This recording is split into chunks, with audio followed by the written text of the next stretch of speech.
No, I listen to it all the time. I tell all my friends to Smack It Raw.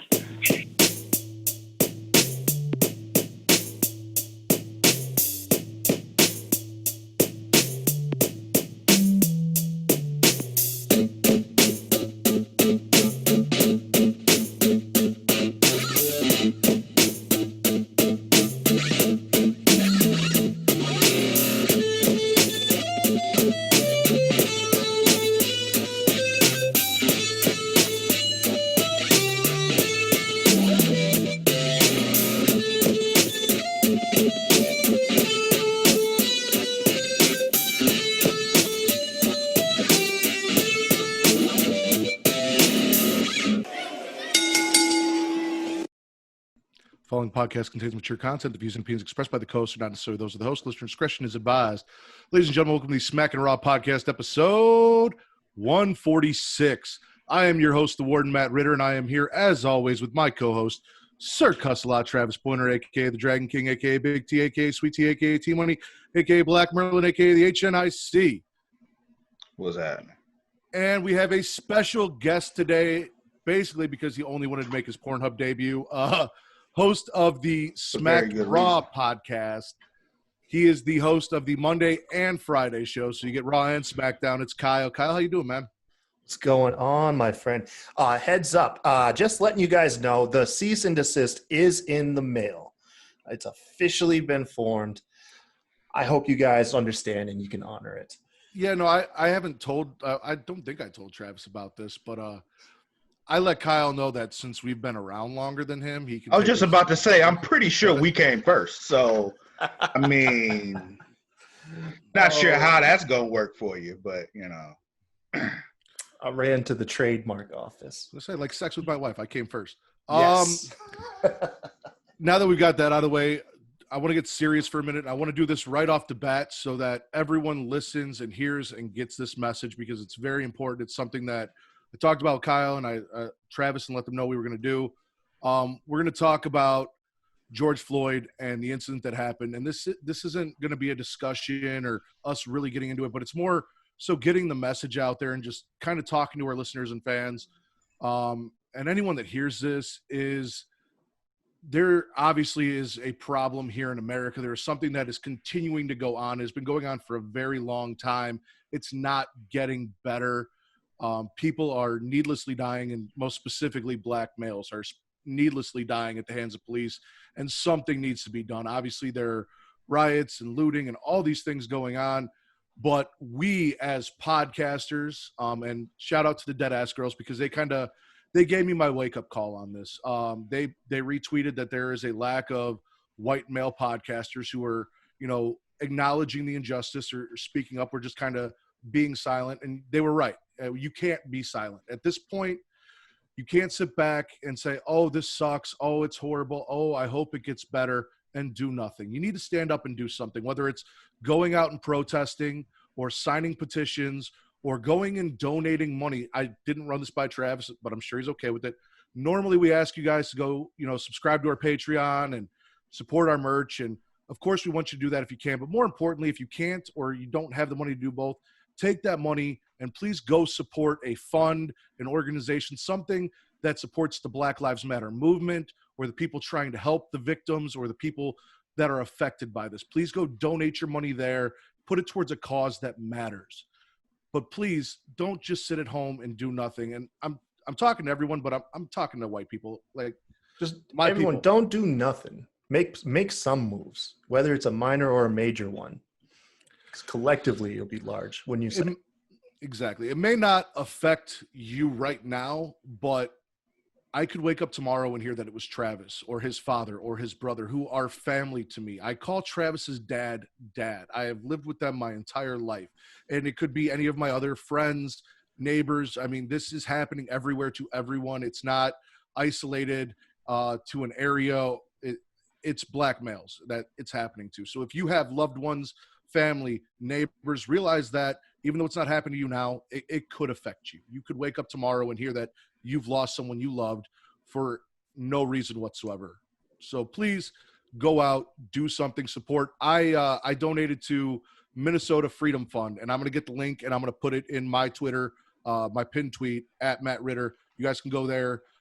There are other organizations you guys can look up. And if you guys want to tweet them at me, I'll retweet them and get them out there. Let me know, and we'll get the word out there. But please just do something to support what's going on and help end this, because it shouldn't be happening, and people shouldn't have to live in fear of going out and doing things and just existing. Travis, you got anything you want to add, or? Not much to add to that. Thank you for that very much. I really do appreciate that. Only thing I will say, just want to add on this quote I heard earlier. I had to find it in my phone. But it's a quote from Benjamin Franklin. He said, justice will not be served until those who are unaffected are as outraged as those who are. Basically, we as Black people can scream to the high heavens all we want to, but until, people who are directly affected by it make just as much noise as we do, nobody's going to care. So Exactly. Which is why we're doing this, which is why we're standing here in support side by side, because that's the only way we're going to affect change. That's the only way anything's going to get done about this. Kyle, you got anything else, or? No, I mean, our show is split down the middle with white people and people of color, and we do try to show support. We haven't been vocal yet because honestly, sometimes it is hard to speak up when you feel at a place and you don't know exactly how to articulate it and where you stand. But showing some form of support, I believe, goes a long way, especially over showing no support. So I completely agree. And on our shows, we need to do a better job. Behind the scenes, we're supporting each other, but we haven't used our show as a public platform yet, just because, honestly, I haven't had the balls to tackle it. It's just really all it comes down to. But absolutely, you send me a link to that foundation. We'll include it in our videos. And, of course, we can go ahead and start giving shout-outs as well. All right, I appreciate that. yeah, we'll drop it on this video too. All right. Now that we've done that, we're going to get into the wrestling. That's what you guys are here for. Again, this is something important that we wanted to address and put out there, and that I'm going to use my Twitter to continue to push and address and support. And I know they will too. So, Travis, I know it's going to be kind of awkward now after that, but it's time for you to slide into those DMs and look for that panda gift for Sasha, as we always do. I'm sure she'll understand. And in honor of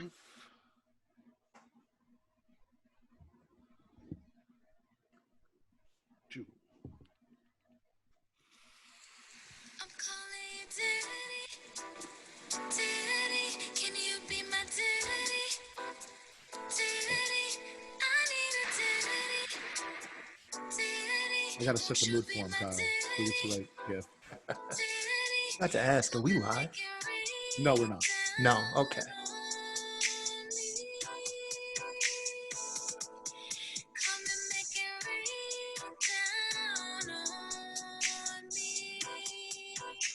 All right.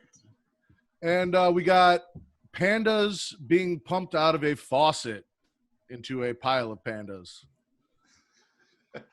And still no response from Sasha. So No, not yet. But surprisingly enough, she still hasn't blocked me. So, that is a plus. That is a It's plus. a small victory in itself, my friend. Yo, has it been at least a year? It's been at least a year. That I've been sending her a panda gift. Almost Every once a week. Every week, yeah.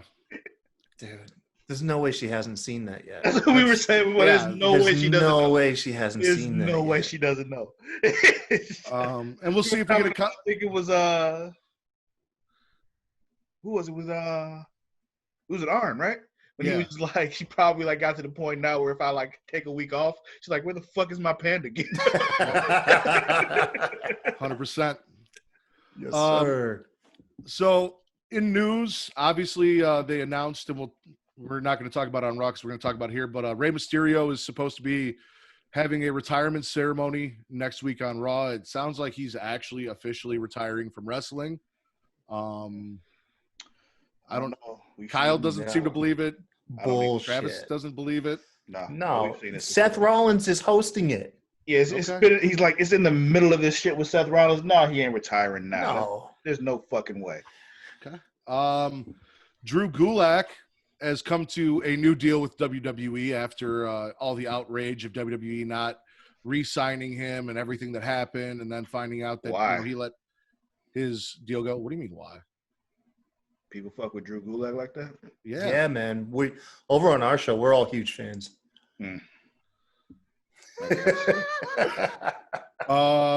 Deonna Purrazzo, who was part of those releases from NXT, is on her way to Impact. And Twitter was giving Kenny Omega a bunch of shit for it, which I personally enjoyed because fuck Kenny Omega. What's they got to do with Kenny Omega? He runs the women's division over in AEW, and they were wondering, with all the help that their women's division needs, why they would let a talent like her slip out of their grasps. I don't know, man. I think they're doing okay. They're moving AEW? forward. They're getting better. They're getting better. Like I said on I don't know which show. I did way too many shows recently. I said though that like NXT, see, AEW has the unfortunate part of building a women's division after about 5 or 6 years of WWE campaigning to snag all the best women on the planet. So by the time AEW had to build a roster, it's slim pickings. You know what? You got to start somewhere, and it's been a slow start. And they're not terrific by no means, but I think we're in a much better place now than we were last year. They had nowhere to go but up, so yeah. Yeah, no, very, very true. They can go up or quit. That was the two options. Yeah. I remember back in the day. When TNA had the best women's division? I do. I heard they're still. I don't watch TNA. Like I don't watch. I mean, I don't watch second it of it. anymore either. I don't have enough hours in the day. But I still hear good things about the Knockouts division. I wouldn't know. I haven't seen anything. I just know back in the day it was like fucking awesome. Like, you know, you had fucking Gail Kim and Awesome Kong going at it, you know, Angelina Love, Velvet Sky. What was that? Lacey Von Erich. Oh yeah, I miss Velvet Sky. But Shout out to Bubba Ray. but yeah, man, that women's division was pretty fucking dope. But yeah, and then they were like, I want to go somewhere where I actually get paid. So they left. Yeah. While we're on the women's division, Ember Moon kind of got vocal a couple weeks ago on, I've been meaning to put this in, I kept forgetting it, on backstage about her injury and how she doesn't know if she's ever going to be able to return because of it. Yeah. I was wondering about that because she's been gone a minute. Yeah, no, So she's on Achilles, backstage, right? She tore her Achilles. You know, they were kind of supporting her and telling her she'll get there, keep working this and that, but she got a little choked up and she's kind Well, of that's because if you know anything about an Achilles injury, it's like the hardest thing in the rehab because you can't train it back into shape. You just got to sit and wait for it to heal. Yeah. I'll say this, man. If Ember Moon does not come back, she'll be like probably the greatest female wrestler that never was. Oh yeah, absolutely. Because that chick had all the tools, every last fucking tool you needed. Charisma, athleticism, natural born talent, one of the best finishers in all of wrestling. Oh, it is dope. Yeah, man. The sky was the limit for her. And it still is, man. It still is, man. She might just be hurting right now. But yeah, if she don't come back, that's going to be a damn shame. Years down the road, people will look at her like what could have been. I believe so. Speaking of Achilles, remind me to bring up Xavier Woods when we get to SmackDown. I will. I'm going to touch on something that's a little more personal to you, Travis. I don't know how long you've been listening to us, Kyle, but back when Bray and JoJo had their first baby, Travis alluded to the fact that he was actually the father of that child and Bray was raising his child. They're not now on baby number 2. They just had baby number 2. That was baby number 2? Number 2 for them. It's, I believe, Bray's 4th. Okay. Yeah. Because I was under the impression that, and now that I think about it, I was totally wrong. Okay, baby number 2. Yes. That's their second. The first one was Nash Gage. Nash. Yeah, exactly. So, Travis, you want to let us know about anything here? You want to? I mean, here's the thing: when you do what you do, one you looks put white, Travis. So, like, well, I mean, you know, have you seen how light skinned my brother is? It happens. Let's say JoJo. She's pretty bright herself. So it's just, you know, my thing is, if you know what you're doing, you put it down right. They keep coming back. So, you know, I'm not saying it is mine. I'm not saying it's not either. All I'm saying is you don't know. That's true. What I do know is Jerry Lawler is officially being replaced by Samoa Joe, and this brings Yes. Oh my God. happiness and sadness to my heart because this may mean that we will never see WWE champion Samoa Joe. What's up, Travis? So like he's like only doing commentary now. We don't know, but he is the permanent replacement for Jerry Lawler on commentary. This is like from WWE. Yes. Damn. Yeah. One of the articles I read, which could have been speculation, so take it with a pinch of salt, was that he is the permanent replacement until he is healthy. But then they all painted out two scenarios. They painted out, A, he goes back to wrestling and Jerry Lawler or whoever fucking comes back, or B, he fills both slots. He can both commentate and wrestle, and you can use that double duty to even create story angles. Okay. So yeah, dude, if I never saw Jerry Lawler on television again, I would not lose an ounce of sleep. I really wouldn't, man. Yeah. I don't dislike him, but I wouldn't. I haven't missed him since he was gone. So He distracted, like, without getting into the controversy of him, just alone his commentary distracted from what was going on in the ring. As a commentator, you shouldn't overpower the action in the ring. You should be accenting it. well, that's because the people he's playing off of aren't strong enough. When he was playing off of JR, that worked because JR was able to counterbalance him enough to where he was, kept in check. Yeah. And to an extent with Michael Cole too, but not nearly as good as when he was with JR. So like now it's just like the people he's with kind of just yield to him all the time. So it doesn't really work. I mean, that was his excuse. His dated ass jokes, Mexican jumping beans, ramen noodle moonsault when he's doing a senton, shit like that. Like, I heard his excuses. And it's still, even then, I'm like, dude, it was fucking horrible, man. And talking about like fat jokes, like he needs a bucket of chicken or something. I can't remember what he said, but I remember one time I put out a tweet. It got a lot of fucking action too, because I was just like, he just mentioned someone was hungry while they're in the ring. And I'm like, this is fucking retarded. That's a baby face. Why? I don't get it, man. I never, like, JR in the late 2010s is not JR, excuse me, King is nowhere near the value that he was in the late 90s and early 2000s. Like, I get where you're coming from, but I don't care who the fuck you pair him up with. It's done. He's stale. He sat out of the fridge for too damn long. He's got fucking mold. Throw him in the trash. We're done with you, Jerry. Like, I'm sorry, man. It's just me. I fucking hate that. Go back to Memphis and bring back the deep fried ribs because I was fucking pissed when I went to your fucking restaurant and it advertised deep fried ribs and then you didn't have them. Yeah, fuck Jerry, man. Well, Seriously. damn. I wanted to jump on the train. You went to the man's restaurant and shit. I was just,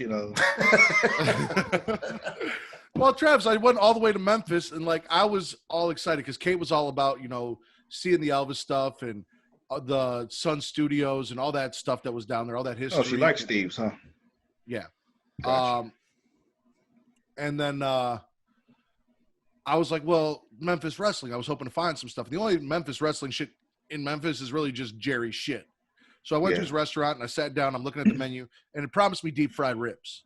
So I ordered deep fried ribs and like, oh, we don't have deep fried ribs. And I'm like, what the fuck? Because I wanted some deep fried ribs. It says deep fried ribs. Why don't you have deep fried ribs? Why does it say deep fried ribs then?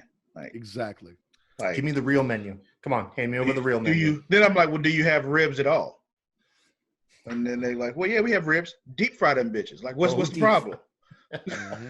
Exactly. That's just like, well, here's the problem.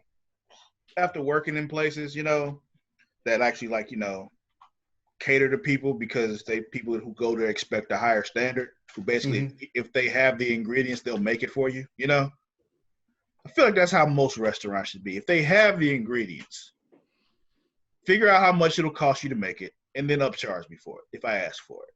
All right? Fair enough. Put in the work, man. Really quick. Where's your favorite place to eat ribs? My favorite place to eat ribs is actually my house. I make some damn good slow cooker ribs. I was just about to say, in my dad's backyard. His dad makes some damn good ribs too. I have been to many a Pointer family barbecue. That's what I'm That is talking true. about. Yeah, it's my father-in-law's. Ain't gonna lie. Home cooked. Yeah, I ain't gonna lie. I've had some decent ribs from Applebee's, but nothing beats them home cooked. What about the Chili's baby back ribs? Barbecue sauce. All right, we need to move on. Kyle, because you're the guest host, you have the honor of guiding us through our journey today. So where do you want to start? You want to start Raw, SmackDown, AEW, NXT? Well, I didn't watch NXT. Okay. No, I just haven't had the time. Honestly, so I just got done doing SmackDown. Yeah, let's do SmackDown again. That's fresh in my mind. I deleted all my notes, but don't worry, I got you. You just sit back and That enjoy covers the ride. that, man. I stopped taking notes about this a long time ago.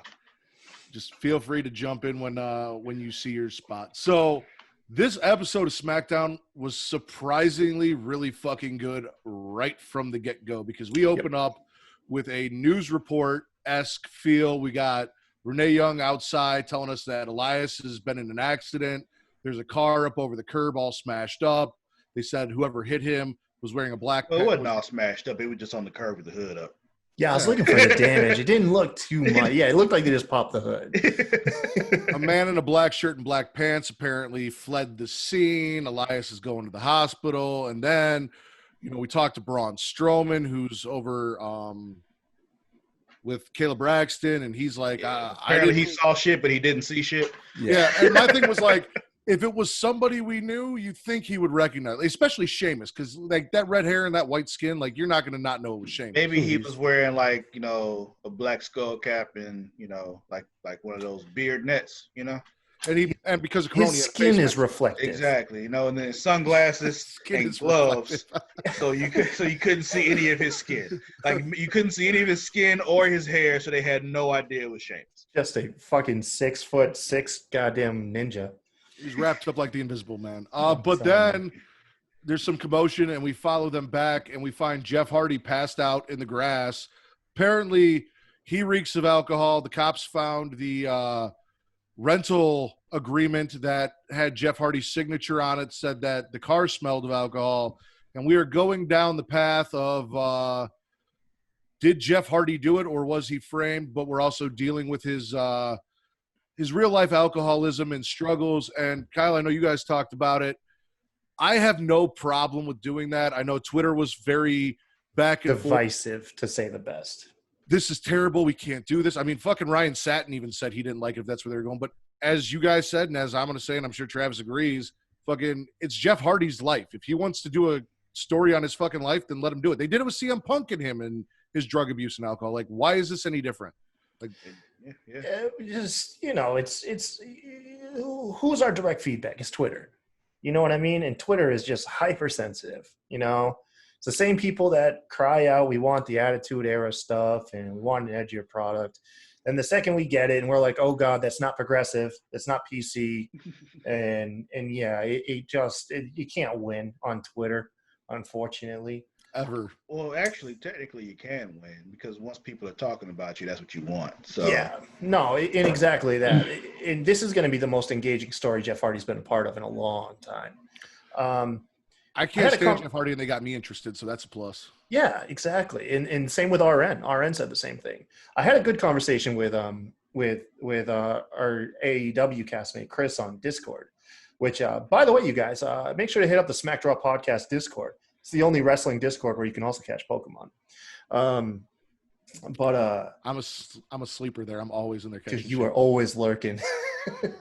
But no. So Chris, yeah, you tell Matt Pokemon are involved. He's there. Yeah, Chris was pretty sensitive to it, and I respect his opinion. So I was trying to guide him how I figured it wasn't, and he said it felt cheap, and they're cashing in on his alcoholism, and I was like, well, hold on, man. It's like, I don't think it's cheap because there's like an actual dramatic storyline, who done it. There's obviously some thought put into this. It's not just, oh, hey, you're having alcohol problems. Okay, that's your gimmick. Go out and be drunk in the ring now. Oh, so yeah, they've done that before. Yeah, so, Scott Hall, man. Scott Hall cutting promos like he's drunk, and shit. But Even though more than once they've said like there were times he's gone out there and actually been drunk. So it's He had that debacle with Sting in TNA where he couldn't wrestle the match. oh I my mean, god, oh, that's with hard Jeff to Hardy, watch. yeah, Yeah. Jeff, That's yeah. so hard to watch. or when, like you said, when they refer to it, when Kevin Nash did the Arn Anderson thing and had his cooler with him and all that shit from WCW. I mean, we do real life. Hell, we put Jeff Hardy and Lita and Edge's whole love triangle cheating Hardy. bullshit on blast. Matt Hardy. Yeah, Matt Hardy on TV. Matt That Hardy made for good television. It did. Had, It made had for that good happened television. That's what this nowadays, is. though, had that happened nowadays, it would have garnished the same negative reaction. Which is ridiculous because it's fucking TV. It's no different than watching NCIS or any of these other shows. It's technically, because they read from a script, it's a scripted television show. Yeah. Now, I did extend an olive branch to him. And I was like, well, hey, listen, I believe it's cheap if, for whatever reason, they decide, it turns out it was Jeff, was messed up. Then I'm like, okay, yeah, that's stupid. You're turning him into like a reckless drunk. But I was like, that's clearly not the direction we're going. He was either attacked or drugged and then framed. They dumped alcohol on him and in Right. the car. Exactly. And he was framed. And this is more complex than it is on the surface that people are making it out to be. And then whoever did this, that's some proper fucking heel shit. Exactly. That is some next level heel work right there. I was like, that's going to be probably a bigger payoff for the heel than it is Jeff. And then not to mention, it's probably going to get the hacker involved. I'm like, this story is obviously going to hacker's have a probably lot gonna- of layers. Yeah, That's hacker's the probably mo- going to expose who really did it and all that kind of shit. Yeah, there's probably more thought put into this one story angle than we've seen in a long time. And that's one of the things people piss and moan about. They want long-term booking, not 2 weeks at a time. So I was like, that's why I think this is actually a wonderful thing. And with that, Kevin said, yeah, maybe he got caught up in his own feels and his own issues with it. But then afterwards he agreed. I was like, okay, that's cool. So I can say I successfully changed the opinion of somebody on the internet. And that is a fucking badge right there if I've ever had one. Yeah, my whole thing was like I didn't have a problem with the content, like what they were doing. My problem was the execution. First of all, that car, like we said, that car wasn't messed up. They just popped the hood. We're just changing the oil. Exactly. Second of all, I'm getting so sick of them using like lower level, like NXT guys or indie dudes as their extras for stuff like this because those were clearly not EMTs. All right. And then, Yo, the best part was the cop saying, "Stay back. This is a crime scene." And then everybody just kept following. yeah, it didn't even stop anything. There was no stopping anything. There was only one squad car there. There's no way there'd be only one squad car there. I almost called them on their bullshit too. So I'm like, that is not a Winter Park police car. But then I looked it up and like, oh, the Performance Center isn't in Winter Park. Full Sail is. So it's just, the Performance Center is further up the street in actual Orlando. So that police car was the actual right one for the area. So that's okay. However, We still got 4 shows to do, Travis. man, don't rush me. I will sit here in silence, sir, Well, and that's just good, keep 'cause then I can you, talk about it. and I'll just talk up and keep you from saying stuff. Don't play with me. You're not even drinking tonight. Why are you so Nope. feisty? Made me lose my train of thought. So go ahead. All right, so then we come back and we got everyone in the back discussing what happened. You got Sheamus taking shots, calling Jeff Hardy a junkie. Everyone wants a shot. You got Jimmy or Jey Uso, whatever twin's not hurt, and Dolph Ziggler saying they want shots. And AJ's like, I'm not fighting anyone. I earned my spot. And Daniel's Hell like, oh, yeah. I'll wrestle someone. I'll give someone a shot. So we get a Dumbass. battle royal. Winner of the battle royal faces Daniel Bryan. And then the winner of that match faces AJ 2 weeks from now to determine the new IC champion in our finals. It's in 2 weeks. Yeah, that's what they said. Oh, okay. Jeff and Elias, they tell us Elias is not seriously life-threatening injured, but he is being checked out. And Jeff has been arrested and will not be able to make the show to wrestle. Then we get our battle royal. It's won by Sheamus. Got a little shenanigans in there from Cesaro throwing out Shorty G, which led to a backstage confrontation between those two, which led to a match that Shorty G won. We actually have Cesaro losing to fucking Shorty G. Are you surprised? No, and I mean, come on, man. Cesaro is the worst power ranked guy in probably the Raw and SmackDown roster. it's just sad. Yet, It is. It's terribly sad, Yeah, but it's that dude. quite possibly the most talented. Yes, that's the irony. That's the irony of it. Is he And don't get me really wrong. is? Gable is talented as shit. He's a Fucking former Olympic medalist. wrestler, yeah, Olympic medalist and all that shit. He was But the driving AEW. the character is trash. So, Jesus. and then we've got Sonya backstage talking shit about Lacey Evans into the camera and telling her to put her hair up and square up. Meanwhile, Lacey's standing behind her listening to all this and then comes up and shoves her to the ground and says, I'll see you in the ring.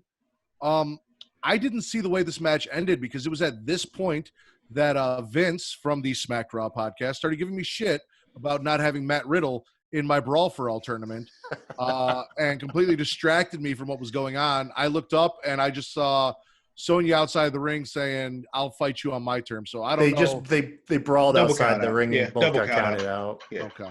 Yeah. It's cool though because that means they're gonna have a feud, and I'm here for Lacey and Sonya. That's a good pairing. I was talking to Travis. Sonya has really shown her worth as of late. By the way, how do you guys feel about the sneeze guard, the Old Country Buffet sneeze guard glass, and the crowd that we now finally have? WWE sucked it up and just did it. I want to steal a thought. This is not original by no means from Kenny for your thoughts. And he said this could be a dry run for when they decide to try and bring fans back. Can the plexiglass keep the audience safe? Can they spread out the seating? How does it look aesthetically? How are the acoustics? This could be, a dress rehearsal for when we actually do bring fans back, and this is the format that you get it, which makes sense because everywhere else you go, we got these damn hockey freaking pane glass things, whatever, plexiglass. Everywhere else you go, so it makes sense. I could see that. My thing was, it felt like that was just for show because there's no way they're not interacting behind the stage. So it's just like they're not really doing much with it. But however, only problem I saw with this is they were clearly instructed to cheer and boo a certain way. Yeah. And I was just like, AEW does the same thing though. You got a baby face side and you got a heel side, and the baby face side roots for the baby faces, and the heel side. yeah, doing but the they're heel shit. I don't think we're getting crowd that cheering though and here. booing I the think same they're way. just literally like, okay, you're cast as just audience members. You're no longer NXT Yeah, like so it's wrestlers. they all cheered one person. They all booed one person. Yeah, no you're- real mix or back and forth or anything. And it was just like, And that's not surprising. Not WWE at all. has a huge history of artificially creating their crowd reactions. So this is right in their wheelhouse. But yeah, I'm not saying, I was surprised by it. I was Yeah. just, that Now, was my Travis, beef with it. Last week, you said you were spitting SmackDown because for 2 weeks we hadn't had the New Day, but we got the New Day back. And you wanted me to remind you to talk about Xavier Woods? Yeah. So you all know I love the New Day. They entertained the fuck out of me. And then, but the more I thought about it, especially when I was watching this segment this week, I'm like, fuck, I miss Xavier Woods. Yeah. And because he was just like, as much as like, Kofi's like, their star. Big E's, he's the muscle and the entertainment and all that. But like the heart and soul of this group is Xavier Woods. And it's just like, he formed them. yeah. And I'm when I look back, because before I used to struggle with this, like looking at the roster today, like who is my favorite on the roster? And I couldn't think of one. And I'm just thinking about it, I'm like, fuck, was my favorite Xavier Woods? He's talented, man. He is. I mean, if Keith Lee didn't exist, Xavier Woods would be my favorite right now, I think. Even if he's not out there right now, I'm saying if he was there. Right. Like I'm thinking about it, I'm like, I think Xavier Woods might actually be my favorite if it were. If he was 6'3", he'd be world champ. I believe so. Problem is, if he was 6'3", he wouldn't be who he is. True. No, yeah, absolutely. So it's just. So we get this moment of bliss with the New Day. It's a tag team champion summit. We get a little funny back and forth here. Nikki Cross is really, honestly, stole like both the segment and the match after this. She was just hilarious. She's got her Scottish grandmother's pancakes. We got Biggie. He's got coffee beans from Djibouti. Alexa's not drinking the coffee. Dug him out of his fucking singlet. Yeah. He was Just like he digging does for the them shits pancakes. too. Like he was digging. Mhm. Yeah, no, Alexa was not about the ball sack coffee beans in her cup. So Did y'all notice the Shad and Hannah armbands the New Day and Sasha were wearing? I I didn't did. see him. Yeah. They were wearing armbands honoring Shad and Hannah. I thought that was a good touch. It was very touching. That's dope. I did see those, and I'm glad they're acknowledging stuff like that on TV, Mhm. and they're not censoring it because I mean obviously they wouldn't do Shad, but WWE with Hannah not being part of their little universe, So, Mhm.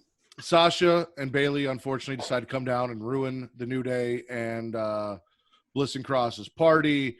We got shade being thrown back and forth from Sasha and Bailey and Alexa. They're asking Sasha, where's your title? And That was Sasha's funny. taking her top off and throwing her jacket at Yo, Alexa. my that bad. outfit, Sasha can interrupt every fucking segment with that Oh, yeah. outfit. Mm-hmm. God damn, dude. Hence why I'm always in her DMs. However, my favorite part of this segment was the New Day as Sasha and Bailey go back and forth with Alexa and Nikki like Kobe coming in like, it's a good point though. Oh, she got you. Oh, she like the whole time. And they talking, and it's just like Fueling the fire, man. Bailey kept getting mad, like, shut up, and they just kept going. Then we've got Bailey doing what Bailey does best, making matches for Sasha. She Dude, makes a love match it. for Sasha and Alexa, and then even tell Sasha, don't worry, I'll go to the bus and get your shoes because Sasha's out there in heels. She makes people fight Sasha more than Teddy Long made people fight The Undertaker. That's a good one. You guys think they're actually going to do the turn? Because the news came out that they wanted Sasha be babyface, blow off match SummerSlam, hometown of Boston. But that's apparently off the table now because something like that you need a crowd for. You need a Boston crowd for that. Yeah, that makes sense. Yeah, but they're still doing shit like that. I mean, how long can Bailey throw Sasha under the bus? You know what I mean? And get her ass ran over.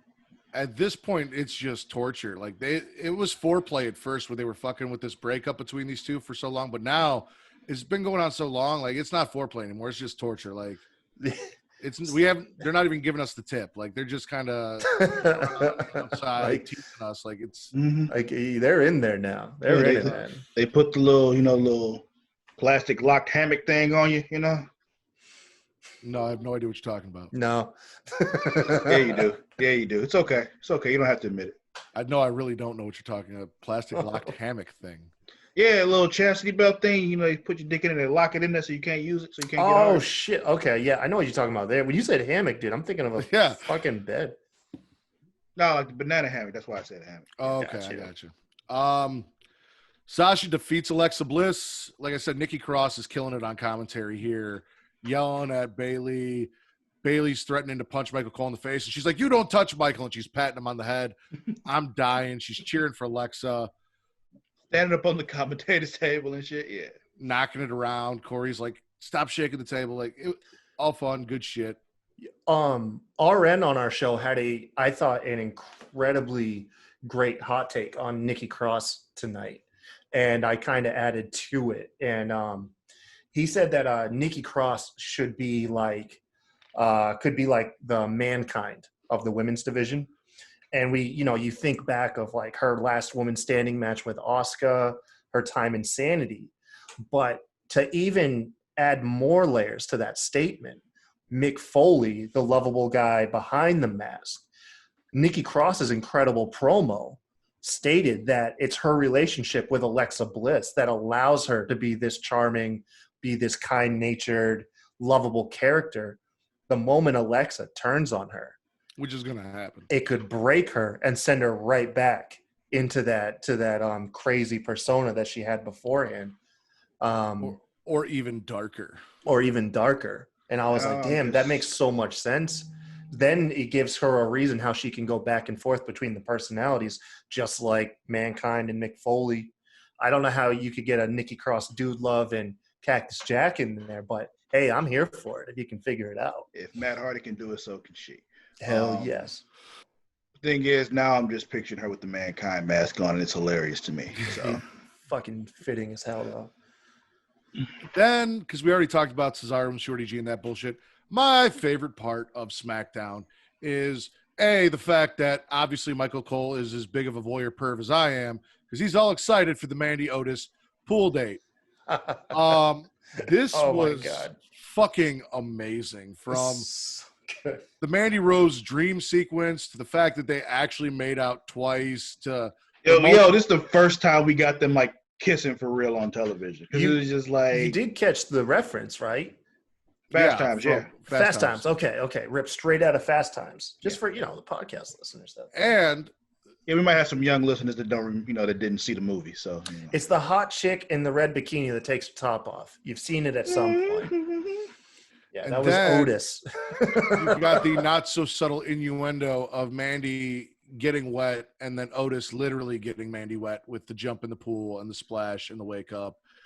Dude, honestly, I'm probably gonna go grab some lotion after the show and rewatch that. Watch it again. I'm gonna go check us out on Pornhub when this uploads, and I'm gonna see if BBM porn is a thing, because I know that you got BBWs. They're like big beautiful men out there. Oh my god, women. BHM. Like, Jesus Christ. It's BHM, sir. BHM. All right, I'm gonna go check that out now, because now I'm curious. This has done it for me. God, did y'all notice? Hey, did y'all catch that? Otis was oddly way more confident. Oh yeah. Like in his other segments, I'm not saying like he seemed timid, but you kind of felt this apprehensiveness from him.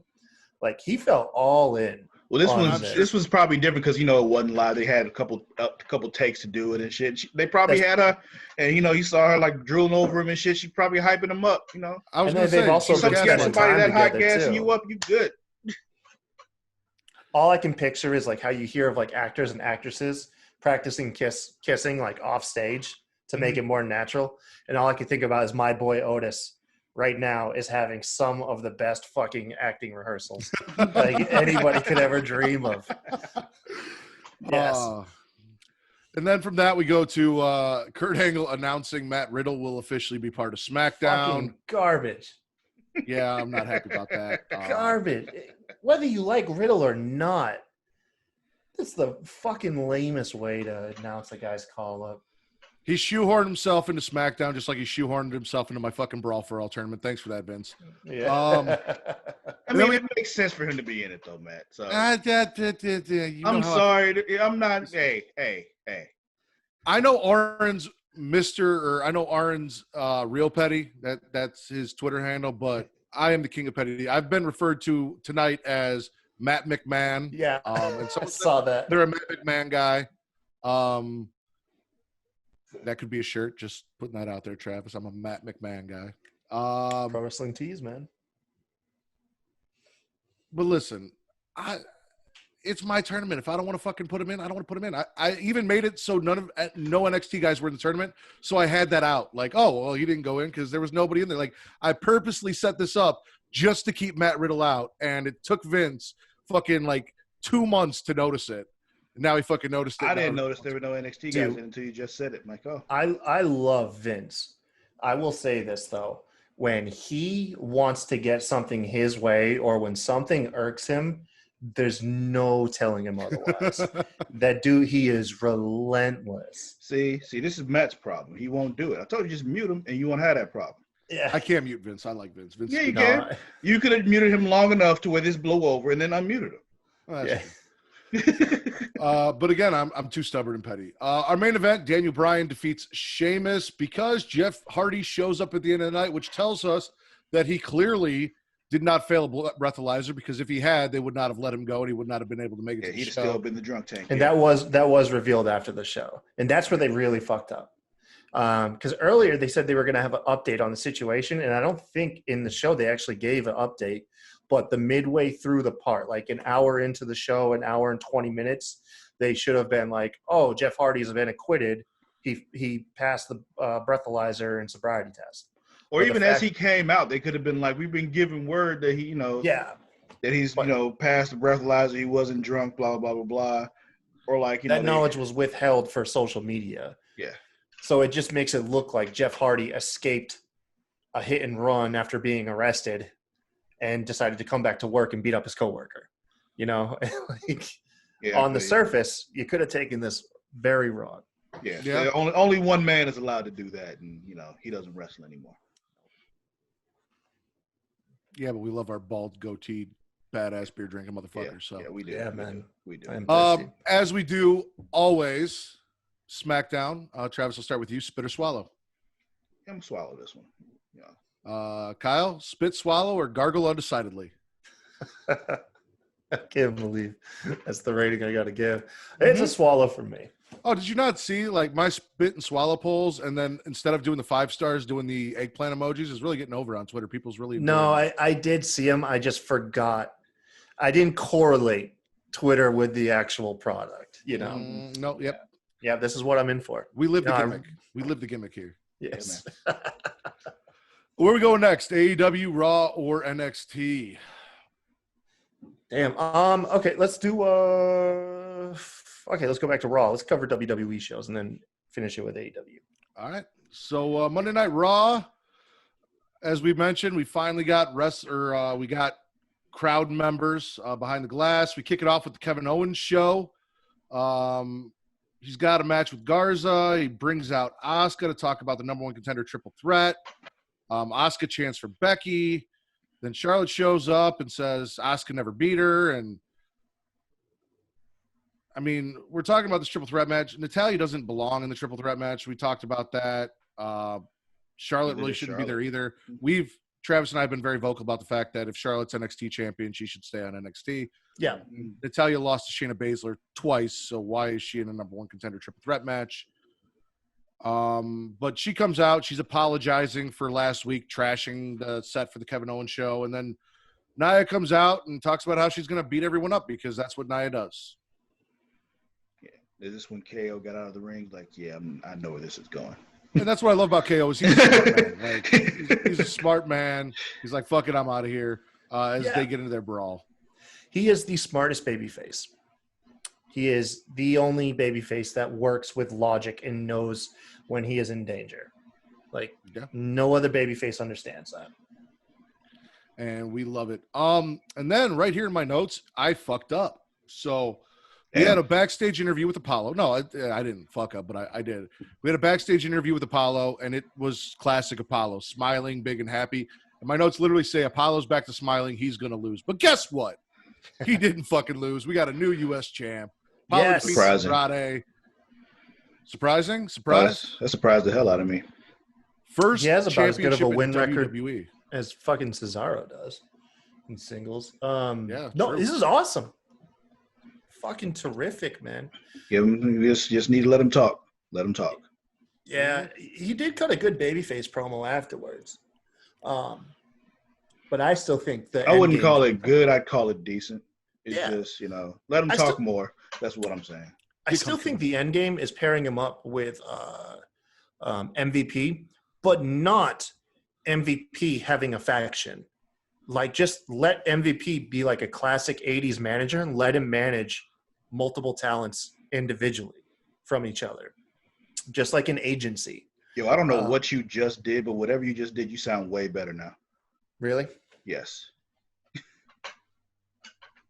Nothing. Anyway, go ahead. Finish what you were saying. I'm sorry. No, that was literally it. Oh, okay. So yeah, MVP as an 80s manager managing single talent.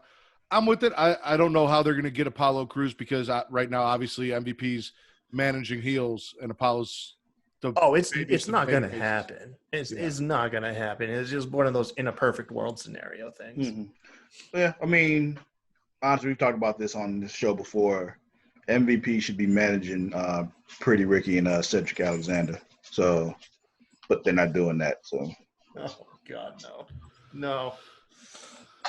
And then we got Seth because neither Rollins. one of them can talk, and he can, and it will That- work That great. is true.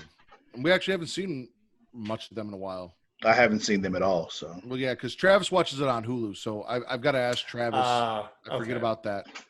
Did you see Seth Rollins' little indeed, interview with his disciples? Okay, Yes. so Seth's back and better than ever. Because he blinded Rey Mysterio, basically, supposedly ending Rey Mysterio's career, trying to blind him permanently, gave Seth the clarity that he needed, and now he has Austin and Buddy Murphy because fuck the AOP. It's for the They're his greater good. disciples. Yeah, the greater good. I enjoy this. I did read in an interview, he said that there's someone close to him, I believe a female talent, that he wants to bring into the group as well. So I'm curious. I'd like to see him bring more people into this group and do more with it. Ruby Riott. Yeah, Ruby would be good. She could use it. Long injury layoff. You come back as either a baby face or a badass heel. She came back as neither. She came back as a loser. She came back from an injury, attacked Liv Morgan, and then proceeded to lose for 2 months straight. yeah. You know Need what to I mean? give him more followers. Let them do the Dark Order better than the Dark Order. That's a tough deal, man. It's a tough one.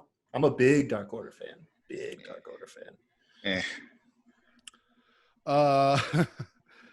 We got the Iconics.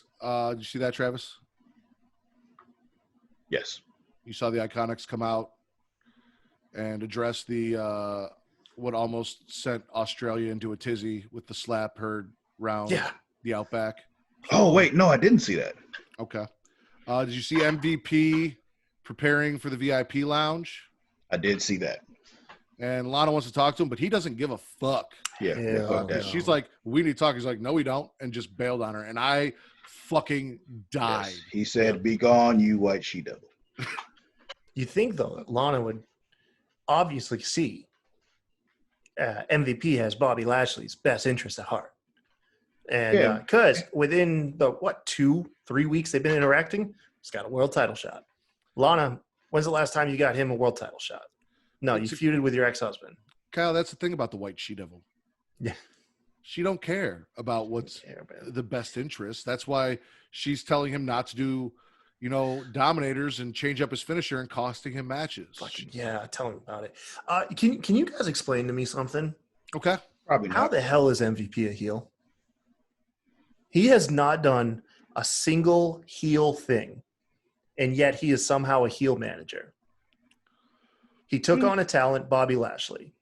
He got him a title shot for the first time in 13 years. He encourages his talent to be fair and not jump Drew McIntyre. Hold off until the contract's signed, and let's do it the right way. He doesn't encourage beatdowns, backstabs. He pushes the negativity away from Bobby Lashley, being Lana, so that Bobby Lashley can be focused on improving his life. MVP is low-key the biggest babyface manager Now probably he in is. all of WWE right now. And somehow the guy's a heel. He's a bad guy. Well, he is now, and the reason why he became that now I think it's more of a product of him having to interact with Lana and having to be the opposite of Lana, and so that's kind of what happens. But before, he was, he was doing beatdowns with Bobby before, before they really, worked together. Yeah, look at what they did with Truth and how they went after Truth. Yeah, so he's done some heel shit. Just the last couple weeks he hasn't. Maybe I'm short-sighted in my memory. And you saw the VIP lounge, Travis? Yeah. I know Kyle saw everything because he watched the whole show. He has Drew to. McIntyre does not like futons, bro. Yeah, no. So we got a VIP lounge with Drew, and Drew just isn't about this club life. He's throwing futons. He doesn't want to be Disrespectful, man. He didn't like the feng shui of the rings, so he cleared it out. But MVP was kind enough to invite him into his VIP lounge, and he Could just you come imagine in and just inviting someone into disrespects your the house? place. And Huh? someone could you imagine inviting someone into your house and then they just come in and start throwing cushions off the couch and pushing tables and shit over? I know Yeah, something's up. Yeah, after that, Something they is limping out of up. the house. Destroying your fucking living room. Yeah. Or He it wants could be Bobby. you remember on the Fresh Prince of Bel-Air, how Jazz would always leave the house Mm-hmm. Yeah, that's how this person would leave the house if they were to do that. I'm thinking of that now because Fresh Prince of Bel-Air is on HBO Max, and I've been binging it for like the last couple of days. Yeah. I watched the first episode of Doom Patrol, but that's neither here nor there. Good choice. I saw that on DC Universe, so. Yeah. So we got him out here. He wants Bobby, and MVP's telling us Bobby won't be here. He's talking about the Claymore kick, and Drew's like, you can just call it a Claymore. It's obviously a kick, and I loved that part. Yes. He says MVP will be there when Drew loses. Drew says he doesn't need anyone. Bobby is here. He comes down, but as you said, MVP, he's only there to pull out MVP after MVP catches a Claymore, and then they kind of take off. I did like what MVP said to him that, the last time we did this whole thing, you Claymore kicked me. And he said that ever since then, I wanted to make sure that I was personally involved in getting that title off of you. And I thought that was a nice be there touch. when you lose. Yeah, I want to be there when you lose. And I thought that's ballsy. I really love how I'm not going to lie. Like MVP went on his like US title run and feud with Matt Hardy or whatever. I wasn't watching wrestling at the time. So when I went back and all the little bits I saw here and there, I did not get him. But over the last couple of weeks, I have absolutely become a huge fan of MVP. How he operates, how he talks. When he first came on the scene, I believe this was when I was living in Florida. And when I saw him, his mannerism, everything he did, he was very Miami. And I was just like, I know that dude. Like, it was just, man. I adore how this man operates. I really, really do. No, he is absolutely fantastic. Yeah. I love the role that they've got him in. They're doing a great job with him. And I actually kind of like want to see Bobby and MVP take out Drew and maybe have a short run as heel manager as Drew kind of fights back to get the title. Like, I wouldn't hate that. Heel Bobby Lashley, champion, taking on babyface Brock Lesnar. I just want Bobby versus Brock. I really do. I want to see that match. I don't care the dynamic. I don't care it actually. I don't care who is what. I just want to see them go at it. Yeah, absolutely. And you know what? Honestly, it doesn't even have to be in a wrestling ring. I just want to see him fight. There's one podcast and only one. Get him in the octagon. I'd watch that too. What? There's one podcast, only one podcast here for Smackin' It Raw that Matt Ritter ever gave Brock Lesnar any credit, and that will be the last time. So. He's gonna step out there. I think that's more or less something for Bobby Lashley and not for Lesnar. No, he ended the streak. Fuck that guy. Travis, did you see Natalia? I'm petty, dude. I hold on to grudges. No, I did not. Oh, dude, wow, that was weird. Did you see Angel Garza versus KO? Yes. Smart, man. Big win for that kid. Yeah, Garza defeats Kevin Owens. He jumps Kevin Owens before the match starts as Kevin Owens is coming down, taking out the knee during the entrance. This is after his interview with Caleb Braxton, right? Where because remember, during that Apollo match, we actually didn't get to watch Apollo beat Andrade because we were too busy watching on Angel Garza explain sex to Caleb Braxton backstage. Making love to a beautiful woman. Yes, sir. And there's an art to it. I tweeted out that Angel Garza's character is a mix between the Latino Heat, Eddie Guerrero, and Val Venus, the way he was describing wrestling. That is the perfect combination right there. That sounds about right. Yeah, that's it. And I respect that, so I'm all for it. Yeah, Garza gets the win here, which is awesome. He fucked up KO's knee, and then after the match, continues to assault the knee. I see a huge upside for Garza. KO's putting him over. That's a big plus. Guys going places. And he's getting that character, that Latin Lothario in. Can't wait to see more. I'm with it. Man. Did you see the Street Profits and the Viking Raiders go golfing? No. Okay. So. Well, wait, we'll get to it when we get to Not Good Enough for Hulu. So we'll run down Raw. And then at the end of Raw, I go back and tell Travis all the shit he didn't get to see. Got you. Okay. Did you see the team I dubbed the Murphy Theory take on Humberto and Aleister Black? Yes. So Seth's new disciple and his old disciple, Murphy and Austin Theory, defeat Humberto and Aleister Black. And then Seth threatens Aleister Black by wanting to sacrifice Humberto Carrillo. He's like, we'll take him out. Come over here. We'll do it. We'll do to him what we did to Ray. I don't know why Aleister Black cares He's a about good guy. Humberto.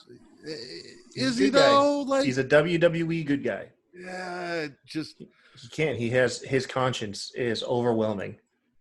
it's a man who sat in a dark room in a black suit and talked about people knocking on his door so he Yeah, could but if fight he them. didn't do anything, then people would be like, "Oh, you piece of shit! Why you leave him hanging like that?" So it's like he had to do something. I guess it just I feel like I really want to see a Aleister Black as Aleister Black feud with the Messiah Seth Rollins in the all white and do something interesting with that. Mhm. I just don't know if I like the way they're getting there with the Ray and the Humberto. I know that you've got Austin Theory and Buddy Murphy, so you've got to kind of add something to that and give Aleister some allies. I don't know. I thought the line, "Don't make Ray's sacrifice in vain," was actually a really, really nice touch. Like, Yeah, Seth is playing his role to a T. He's Seth killing actually it. has complex morality, which is something that we aren't used to in WWE. Like, he's not just doing bad shit because he's a bad guy. He has a code and he's trying to stick to it. Which, like I said, fucking an ounce of being complex is terrific in WWE when you go over all the years of shit where it's literally just like black and white. So I thought that was a nice little touch. Yeah, I agree. Seth's killing it. I need them to figure out what they're doing with Aleister Black here as we go into this feud because I'm huge on Aleister Black. I want to see him used right. Did you see the Edge promo, Travis? Did I see what? Edge? Yeah. So Edge is talking about how he was doubting his ability, and then he starts talking about all the things that he's done in his career and how amazing and great he is and all the triumphs. He's basically gaslighting himself about, I am this person. I am Edge. I've done all this. And then back to a bit of doubting, but this is all leading to the greatest wrestling match ever. Dude, I love it now.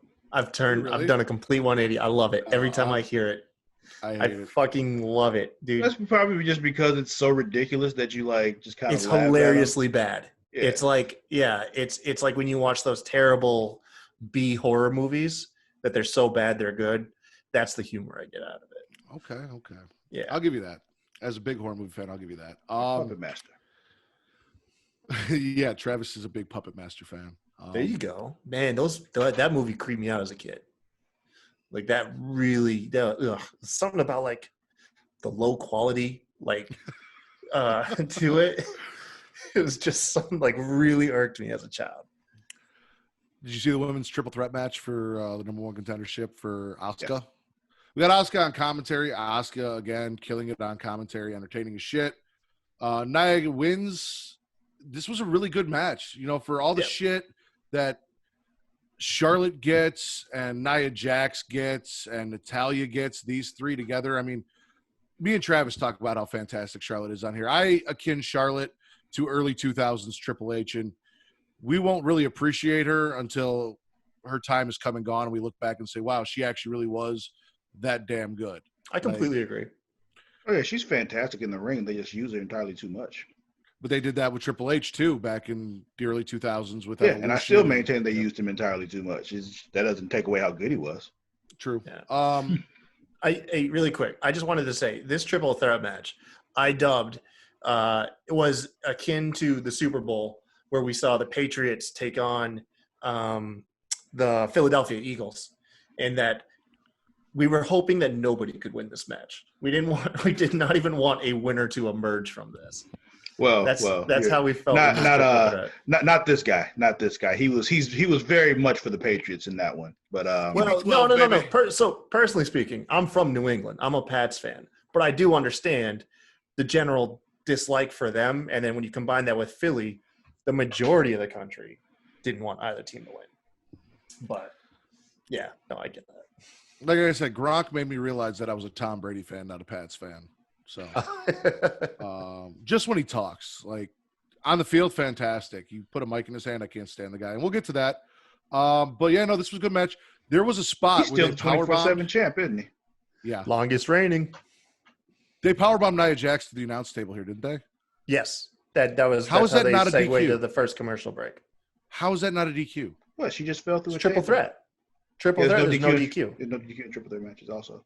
Legendary. You know, she fell through the table.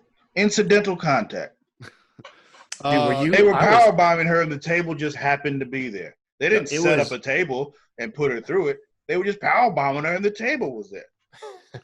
It was terrifying watching Nia, It did seem like they were struggling too. So she was, yeah. Charlotte, and Natalia. Yeah. I was like, man, she might not make it. Like they might not make the walk. You could see they're like, oh, she's holding on for dear life. I'm like, she is not holding on for dear life. She is just praying she doesn't fall. Yeah. Do you see our truth, Travis, in his little promo backstage? Nope. You didn't miss anything. Did you see Ric Flair pick who he thought was going to win the greatest wrestling match of all time? No. Did you see Liv Morgan cut a promo? No.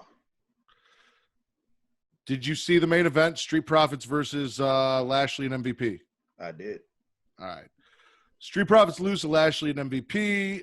Lashley won't release the full Nelson. Drew comes down, attacks Bobby Lashley. Ref can't get help, so he has all the PC trainees that are in the crowd break the quarantine, get in the ring, break social distancing, try and separate them, which is great because now you've got these trained wrestling talents that are getting thrown around by Drew McIntyre and making him look like a beast, and Bobby Lashley, and finally we get enough guys out there, keep them separate. But what was the point of having the glass up and all the social distancing if you're just going to call everyone in from the crowd to fucking break it anyway?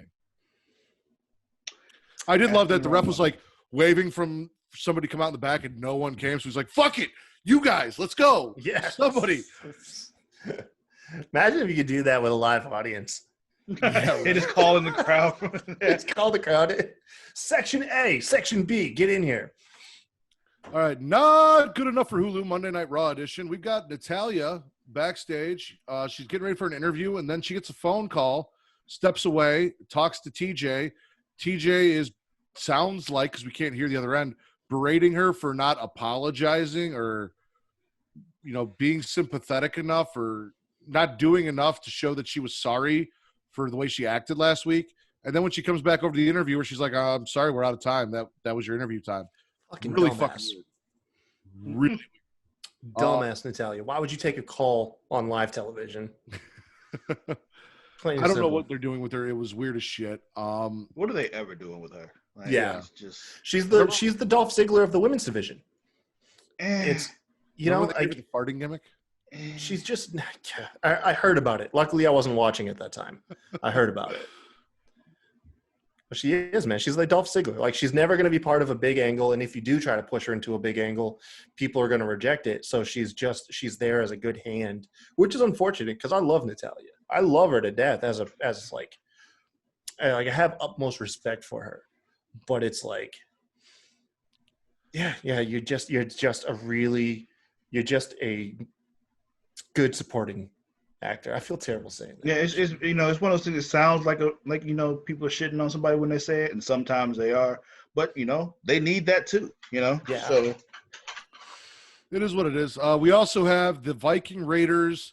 So the Viking Raiders and Street Profits are out on a golf range, golfing, tearing it up, getting yelled at. There's no turkey legs allowed on the golf course and all this shit. So basically, they get kicked off the golf course, so they go mini golfing. And the Viking Raiders don't understand that the goal in mini golf is to have the lower number. So they think they won, and then they find out that they didn't win.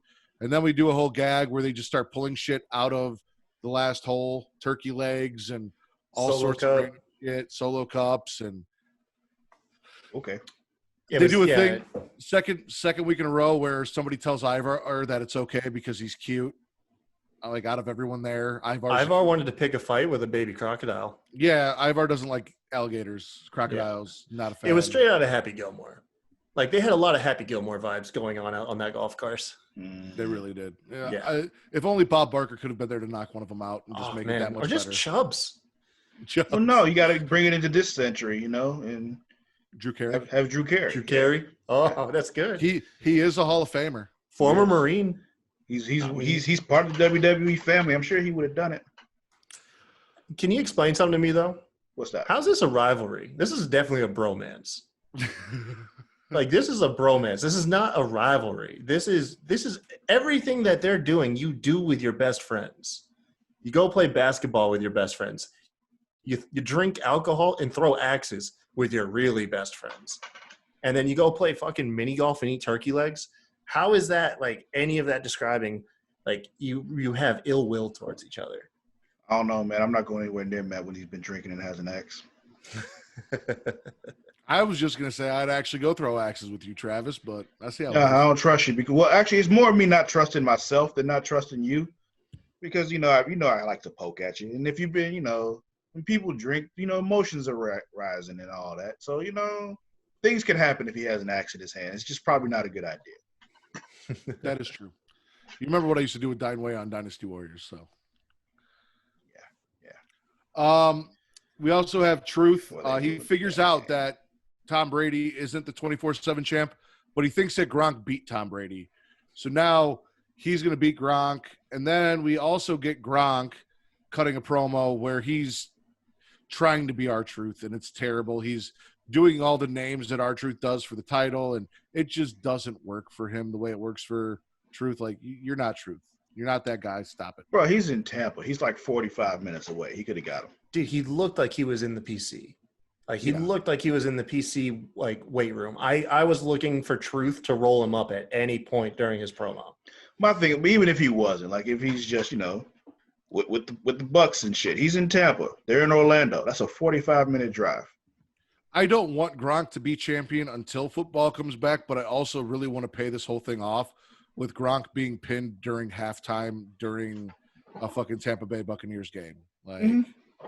There's No, see, I way want- a professional sports team would let that fly. They though. won't, but what I want to happen, I want Gronk to catch a pass, get hit by somebody huge like Cam Chancellor, take him all the way out, and R-Truth runs out onto the field and pins him right there. And have an NFL referee count the Yeah, but NFL ref count it. my- Oh, that would be great. Like you said, it'll never happen. There's no way that the NFL would allow that. Mm-mm. So, But you know where it will go down is like on a sports talk show. That's where it'll go down. or during a practice or something. Like they'll do something like in a training camp or something, have him get knocked down, and R-Truth runs in, pins him, that kind of thing. Yeah. So they can do what we said, but just at training camp and not in the game. It'd be so much better during a game, though. Yeah. How about a scrimmage match? Preseason. Yeah, preseason scrimmage. We got Flair. He picks Randy Orton to win. Go fucking figure. Evolution. Mm-hmm. Damn, I'm a dumbass. That thought never occurred to me. Really? Really did not. Yeah, It's no, just- 100%. That was my first thought. Was no shit. They were in Evolution together. Of course. Yeah, he's picking no, Orton. that thought it never crossed my mind. Yeah, man. And then we got Liv Morgan telling us she's living her best life. So that's not good enough for Hulu. Is a bunch of promos. R-Truth, Gronkowski, Flair, Liv. So while Italian Liv was visitors. living her best life, where was she? The same Uh, weird promo style when she was like crying the week prior about her mom. Oh, so Yeah. it wasn't one of the good ones when she was in the tub? No, she wasn't. No. They're Nothing not doing sexual. that right now. Yeah, no, they got rid of that for some reason. Yeah, they don't know. Boo. Yeah, I don't think they know what the hell they're doing with Liv. It's so weird. You have the first week a really impassioned promo about her crying about how she looks up to her mother, and she realizes that she's just like her mom, and like I said, she's crying. And then this week it's a fucking bipolar 180, and she's super feeling herself, and yeah, she's living her best life. Remember when And they you get can't that, tell. What? I was gonna say you can't tell if this is character work or if they are literally just trying to see if she has a niche in promo ability. Like they're just trying a couple different promo styles and see if they can get something out of her. But I mean, she does a great job with her delivery and everything she has in her promos, and her in-ring work has been so great. Like I don't understand what But they her don't character see in her. is a lost, like junior high girl. Like she's like a lost high school chick, and Liv is in like she's got to be in her mid to late 20s by now. I think mid-20s. Yeah. Yeah. But I mean, what I'm saying is like her character is that of like a high schooler right now. I'm still trying to find myself, this and that, and it's like I get it, and at the same time, it doesn't make sense. All high schoolers on TV are played by 20-somethings. Hey, good point. Good point, man. Good point. Remember when they hinted at the Travis? fact that Liv and Lana had an extramarital affair going on? What happened? Yeah, to that? what the fuck? Why did they get rid of all of my lesbian storylines? I get all excited. I thought I was going to get Liv and Lana. They hinted at Sasha and Bailey very shortly. Bro. Like HR was like, this shit is going to get us canned. You almost got it with Mandy and Sonya. And they're like, nope. Yeah. They just, again, the teasing. They just give me a little bit of lesbian love and then they pull it away. Dude, just keep it on the network, man. Where back when they were on TNN, we had hot lesbian action, HLA from Eric Bischoff Hell yeah. every week. Like, plainly said it. I'm bringing lesbians. And then he brought out 3-minute warning and ruined it. But still, HLA. Monday Night Raw, spit or swallow, Travis? I didn't hate it. I'll swallow it. Kyle, spitting or swallowing? It's going to be another swallow, man. Another swallow. And you said you wanted to stick with WWE, so we're going to roll into NXT. And we what about you, Matt? Oh, I'm going to swallow. Okay. The crowd did a lot for me. Just I was overjoyed by the fact that the crowd was there. Yeah. Just by that one comparison alone raised everybody's shows like a full letter grade, I think.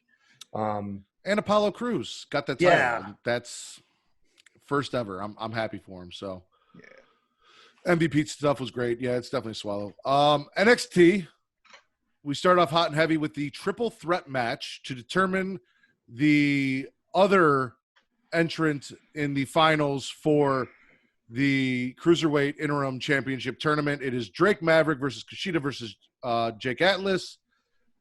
And we got a little controversy here. Drake Maverick fucking wins the match, which continues whatever they're doing with him and the sad sap story of him being released. But every win he gets keeps him there another match longer. But before Drake got the pin, we see another camera angle that shows that Kushida has Jake Atlas in an armbar, and Kushida actually taps out Jake Atlas, but the ref doesn't see it because he's counting the pin.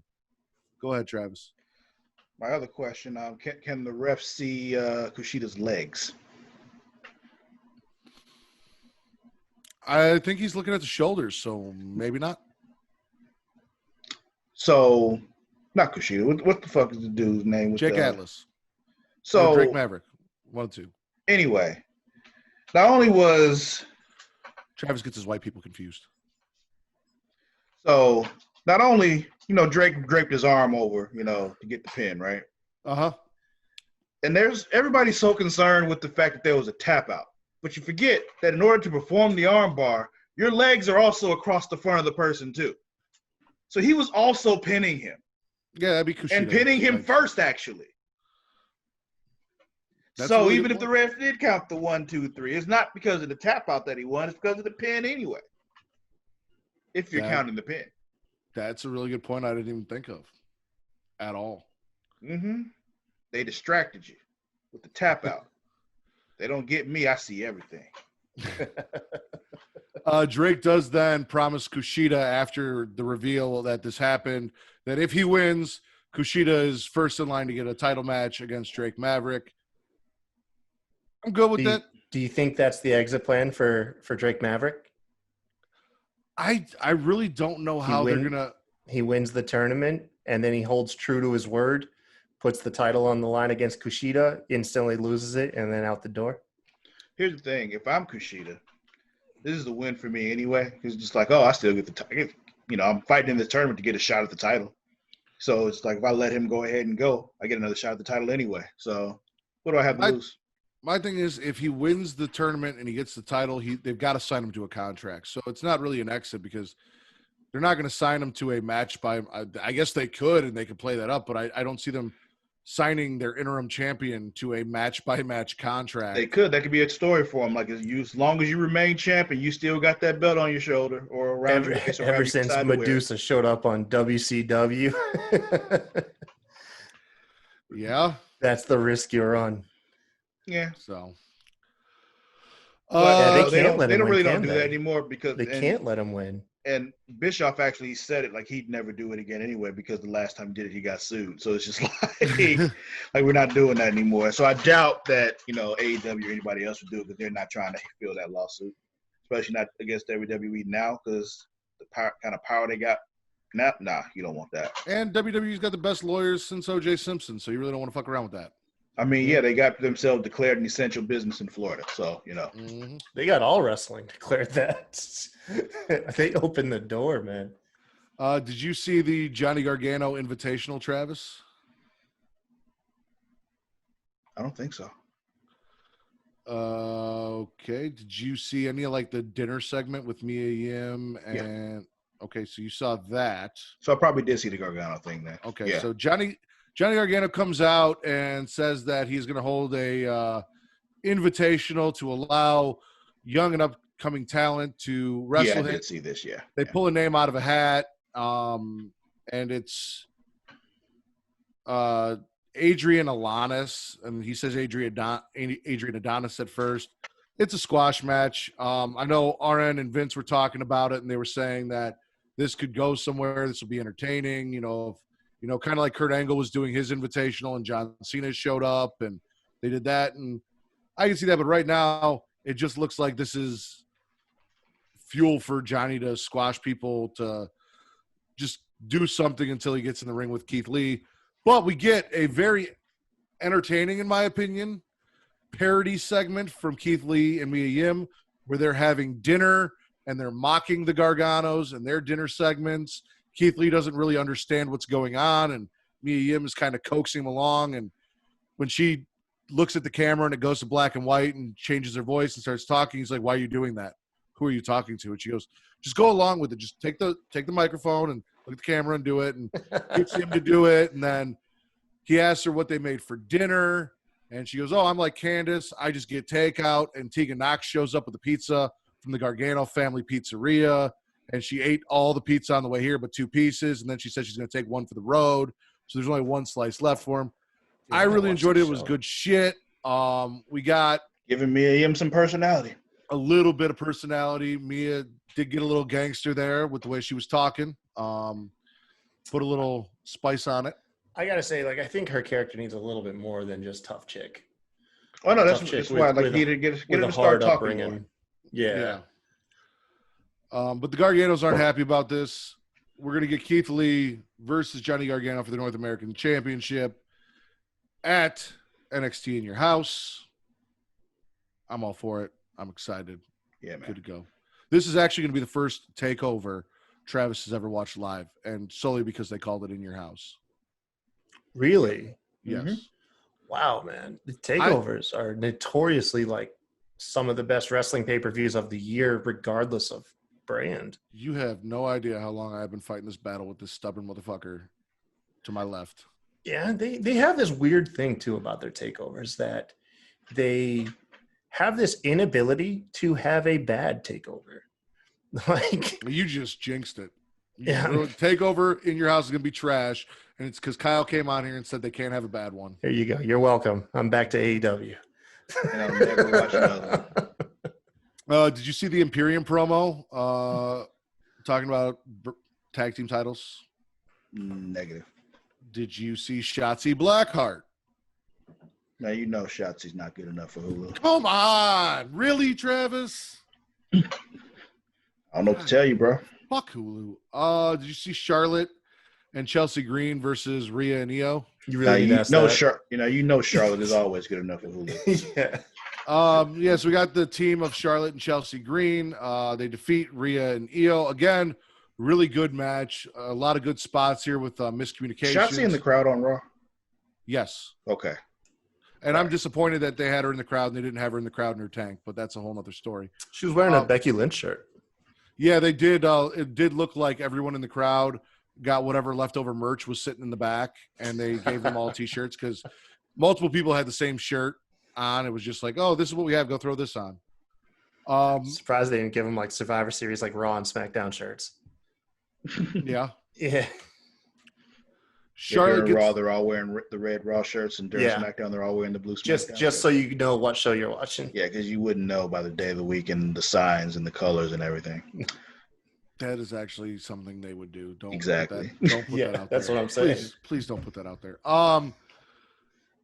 What's interesting about this is after the win, there was an interview, a WWE exclusive, where Chelsea Green and Robert Stone, the porn director, were having a discussion about her getting this win and being with Charlotte. And she said that now that she got the win, she's finally made it, and she fired Robert Stone. And he thought she was joking, but she walked off and didn't come back. So they may have ended this Robert Stone brand before it really took off. We'll have to see where it goes from there. Then we got a Zoom meeting between Adam Cole and William Regal. Did you see that? Yes. Adam Cole's got some demands. He wants tag team rematch for the tag team titles for his boys. And if Velveteen Dream loses at TakeOver in Your House, Velveteen Dream can never challenge for the NXT title as long as Adam Cole is champion. Here's my thing about this whole back and forth between them. Because I'm just like, if I'm William Regal, I'm like, who the fuck are you? like, okay, yeah, you the longest reigning NXT champion. Okay. But guess what? I still run this shit. So, no. Now what you gonna do? It's just, we're gonna have the match now, and we're just gonna what are you gonna do about it? Nothing. Yeah, you need like contract leverage or something like that. Exactly. Like, there needs to be a reason expiring or something. Yeah. Exactly. There needs to be a reason why he's giving into his demands instead of him just saying okay. Yeah. Yeah, I agree. Do you think Velveteen? I mean, I guess we'll do it next week. Next week would be predictions for NXT Takeover, so we'll save those. Are you asking but me? Kyle, If I well, I think got you Velveteen's here. gonna get that W. Yeah. Mm-hmm. Oh, I mean, yeah, because I think they got over that bullshit that was happening before. So, Well, there are rumors that they're moving him up right behind Matt Riddle. yeah, Moving who? I see it. Your Vince actually sent me DM saying that rumors are Io Shirai, Chelsea Green, and Velveteen Dream are all going to get the call up here pretty quickly. Yeah. Well, I'm sure that they got a list of the folks that were probably supposed to come up right after WrestleMania, and they never did because of all this shit. So, kind of surprising given the drama that Velveteen Dream found himself in the other week. yeah, I think that's over with though. You think so? Yeah. Well, I mean, they didn't do what WWE normally does in that situation, and they've got him challenging Adam Cole for the title. Yeah, because As the next normally you're pay-per-view. out of a job Yeah. the very next week. We've come to So- terms with your contract. You're done. Mm-hmm. Yeah. No, that's really weird. They I probably didn't looked follow up. into it. Was just like, oh yeah, that's bullshit. Anyway, moving Yeah, I on. didn't follow up on the story anyways, but yeah, I don't know. Did I you do like see? Velveteen Dream. Just I don't trust Dream's character being utilized on Raw Oh, or no, not at all. SmackDown. They're going to make him. But they're gonna water it huge way the gold fuck down spirit. to move him up to the main roster. There's no way they're gonna let him be the way he was in NXT. Dude, he'll He'll be just a be a parody of black himself. gold dust. Yep. That's what he'll be, a black gold dust that might be gay. Just that's just because if you're like androgynous or you know what I mean, just have that sex appeal to you. They're just gonna so let's just tease that he might be gay. And so in his matches, he'll fucking rub down his opponents and shit and grind on them to creep them out and shit. That's how well they handle those characters. Unfortunately. True. That's what they always do. Yep. Did you see? I know you didn't. I don't know why I'm asking, but they had a little in-pub segment with Danny Burch and Oni Lorcan. Who? Travis, we've had this discussion a million Fucking times. love those guys. Did you see Leon Ruff versus Tommaso Ciampa? Yes. Again, That poor guy. another squash match. Like, I That love poor guy. Ciampa. The dude was so small. It's just, that I was love so Ciampa. mean. I know, but I love Ciampa, but I didn't need to see Ciampa beat the same guy that Karrion Kross beat because he was a developmental talent. Like, I don't need to see Ciampa squash a jobber just because Kross squashed a jobber. Like, that wasn't necessary. But I will say, Ruff got Most- squashed on the main roster too. Didn't he? mhm, Yeah. he's one of those in circulation jobber talents from the PC that they're Yeah. you- for all their squash matches. That poor guy. It's just every time I see him get in the ring, I'm like, oh, you're so small.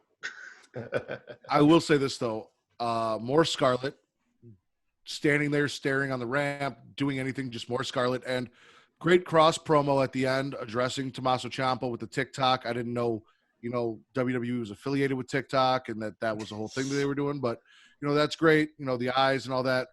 I'm enjoying it. I'm really excited for that match. It's probably the match I'm most excited for because I really want to see if Karrion Kross can go with a guy like Ciampa, and I know Ciampa's going to make him look as good as possible. So. Yeah, it's gonna be a proving ground. I think RN said he's on our show, and he said he's not sold on Karrion Kross. I don't think he threw any shade at him, but I think he's not buying into the hype that is fucking amazing entrance. He said that when he was on our show too. Yeah, he's not sure about him in ring. He says there are glimpses of greatness, but he's still pretty green. So I got you. Yeah, I gotta catch up on it, man. I catch like 1 out of every 4 episodes of NXT. Well, this is definitely one you want to go back and watch because our main event, yes, Matt Riddle versus Timothy Thatcher in a pit fight with Kurt Angle as a special guest referee. Travis, what did you think of this match? Well, when I saw the setup, I was like, well, at least they didn't do the Lions Den because fuck that. Also, yeah, that was just for you, sir. When I saw like the big scaffolding platform thing, I'm like, oh, well, they're definitely going to fight up there because there's no other reason to have that in a match like this. So basically what it is, Kyle, is they got rid of the ropes and the turnbuckles, and it is a full-on cage around the ring where the ropes and turnbuckles would be. But then there's a platformed area at the top of the cage that they enter from and then can climb back on top of and fight around on. Oh, I forgot you didn't see this. Okay, I'm like, why are you describing? Okay, yeah, forgot he said. I didn't get to watch it. This is like the one thing I really wanted to go back and watch NXT for. Dude, this was actually good. This was actually good to see. It was fun. Like I gave NXT shit a couple weeks ago for having Matt Riddle versus Timothy Thatcher main event because I felt like it didn't feel like a main event, even though it was part of the story because they lost the tag team titles earlier in the night. Those guys didn't feel like it. This felt like a main event. This was fucking cool. This is a match I want to see more of. Like I said, I don't want them to bastardize it like they did Hell in a Cell and TLC, but at the same time, I want to see Shayna in one of these. They're going to do it again. Tag teams in one of these. Next time, the cage is going to be yellow. Now, have you ever heard of what was it? Like Josh Barnett's like Bloodsport? I've heard of it, yeah. I haven't seen it. I wonder if that's kind of with Jean-Claude Van Damme? Yeah. The Kumite? Yeah.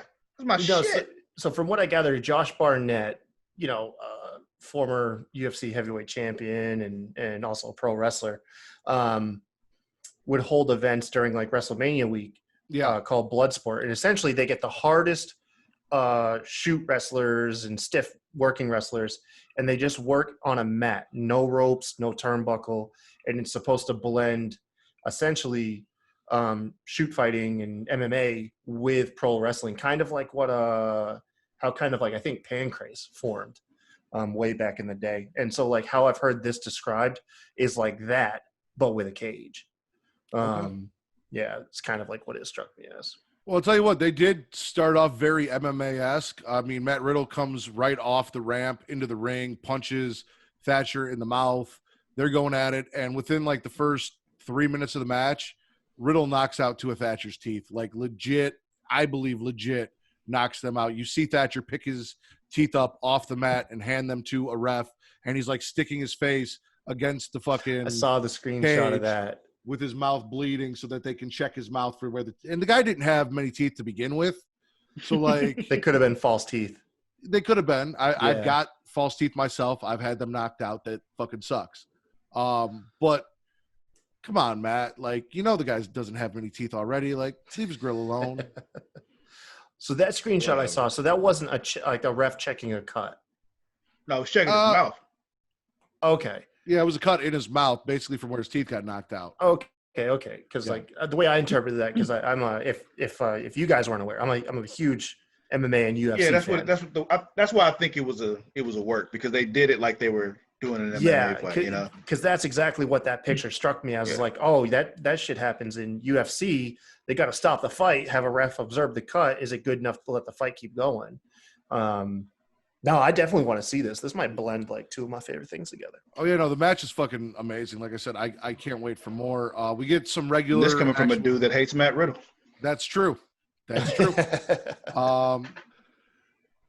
There's some great wrestling here. They obviously, as Travis said, get up on the platform. For whatever reason, we have an extra referee up on the platform, as well as the guys on the outside and Kurt Angle in the ring. They had to have one because, you know, they put a platform up there. So, you know, they're going to get up there. Yeah. So they got to put a ref up there. Thatcher ends up winning the match, giving Matt Riddle his loss on his way out of NXT before he makes his main roster debut, essentially getting put over by Matt Riddle. I'd watch it again. I'm all for the NXT Fight Pit. Like I said, I don't want it killed and beat to death and a whole pay-per-view made around the Fight Pit, but I'd love to see more matches. Actually, I might not buy the whole Fight Pit pay-per-view. What's that other dude? The other British dude that Matt Riddle, Pete Dunne. That was his name, right? Pete Dunne. Oh, dude, Pete Dunne and Timothy Thatcher is going to be fucking awesome when they come back. Like, there's a lot of cool shit they can do here, so I'm excited for that. Not good enough for Hulu, NXT edition. We have an Imperium promo where they call out Birch and Lorcan because those are the guys that basically all the champions beat up after they win the title to legitimize themselves. And then we've got Danny Birch and Oney Lorcan sitting at a pub. I don't know when they opened pubs up so these guys could sit down and have a drink together, but apparently somewhere there's a pub open. They sit at the bar? No, they were sitting at a table. But So they weren't like at like Indoors. a Ruby Tuesdays or an Apple. Yeah, there's some places that are open indoors. You just got to be sitting so far apart, and you can't sit at the bar. So yeah, it very well could have been a Ruby Tuesdays or an Applebee's. Yeah. They're talking about how they're going to beat Imperium for the titles. This is finally their moment. You know, they've had matches with champions before, but they're going to do it this time, and they're not. And then I wish they could, though. I really wish they could. I do too. Then Travis, Oni. Sorry, man. I'm sorry. I'm gonna keep cutting you. I just really fucking love Oni. no, I got you. I'm disappointed because I love Shotzi, and we've got Travis has not seen Shotzi Blackheart on an episode of NXT come out with the mini tank, and I've been hyping this up, and I can send him the videos, but unless you really see it when you're watching the show, it's not the same. So she does come out here with her mini tank. She's got Tegan Nox in tow. She's taking on Reina Gonzalez, who has Dakota Kai with her. There's a spot here, Travis, where she does a coffin drop, but it's a springboard coffin drop to the outside on the three women outside, where it looks like she damn near broke her neck. Like she got dumped on her fucking head. She overjumped everybody. So they caught her ass, and it worked against her because they tipped her bottom half up, which caused her back half to go down. Oh, man. Yeah, don't fucking do that, Shotzi. Don't do that no more. Fucking scary looking. Yeah. You got Candice LeRae coming down. She's not happy with Tegan Nox because Tegan Nox did the video with Mia Yim and Keith Lee, so she's kind of getting in her shit about it, which allows Dakota Kai to interfere, which gives Reina Gonzalez the win over Shotzi Blackheart. And then Candice LeRae backstage challenges Mia Yim to a match next week. So we're going to get the first part of this feud between Candice and Yim next week. And then Sunday we'll get the North American title match, and then probably eventually we'll get the mixed tag team match. Cool. Yeah, that was NXT. Kyle, from what you heard, do you want to try and spit or swallow, or are you just going to gargle undecidedly till you see it? I have to gargle undecidedly. I can't in good conscience decide to spit or swallow until I've gargled long enough to watch the whole show. So I'm just going to sit here and gargle for about 2 hours while I watch the show later. Give yourself time to get a good taste. I feel you. Yeah, exactly. Travis, NXT spit or swallow? I'm going to swallow this one. That fight pit was pretty fucking dope. I mean, I gave it 5 purple dicks on Twitter, so. Eggplants, sir. Eggplants. We all know what an eggplant means. Nope. Eggplant. Last but not least, we got AEW. This was an interesting episode of AEW. So we kick it off with the Inner Circle gearing up for their pep rally. Then we've got Proud and Powerful. And no, I'm sorry. It was Was it Proud and Power? No, it was. Why do I have PNP? It was Private Party and Yeah. Joey Janela. So I'm about to say, I don't know who the fuck is Proud and Powerful. Well, Proud and Powerful is Ortiz and Santana. That's what they call themselves. Oh, okay. No, I wouldn't. And I shorten everything, but I normally make Private do the Party same thing. PP and Proud and Powerful PNP, and I put PNP here. Private Party and Joey Janela lose to Matt Hardy and the Bucks. This is Matt Hardy with a key on his. So they say that they want a different version of Matt Hardy than Broken Matt Hardy. So he walks away and comes back, and he's, Team Extreme Matt Hardy, and they're like, maybe something a little older. And then he goes back and he comes and he's got the cutoff shirt and he's got tights that have keys on them and a headband. I'm not familiar with this version of Matt Hardy. He was supposed to come out wearing something like I'm wearing. Like when him and Jeff came out and they were wearing like flannel and tie-dye. Yeah. And they were wearing bandanas and they were jobbers. He should have been jobber Matt Hardy because his aesthetic would have fit the Young Bucks entirely. This felt like a new character altogether. Honestly, just think he didn't have the wardrobe. They just didn't get the wardrobe. Yeah, I think that was what they were hitting at, but they just, didn't have he just didn't have the tights to do it. Yeah. My favorite part about this was Hangman Adam Page, as we're doing this little backstage segment, he's like, fuck this, I'm going to go back to the hotel. And then Kenny Omega chases after him like a little girl. He's like, hey, wait, let me come. Come on. I want to hang out at the hotel with you. Yeah, dude, I love their relationship. Adam Page said, fuck this, I'm going to just go back to the hotel and have a drink. Because I'm absolutely going to love their relationship when Adam knocks the teeth down Kenny Omega's throat. With the best thing about all this, because it was all just, all set up so that the Young Bucks would be in the ring by themselves. But, yes. Yeah.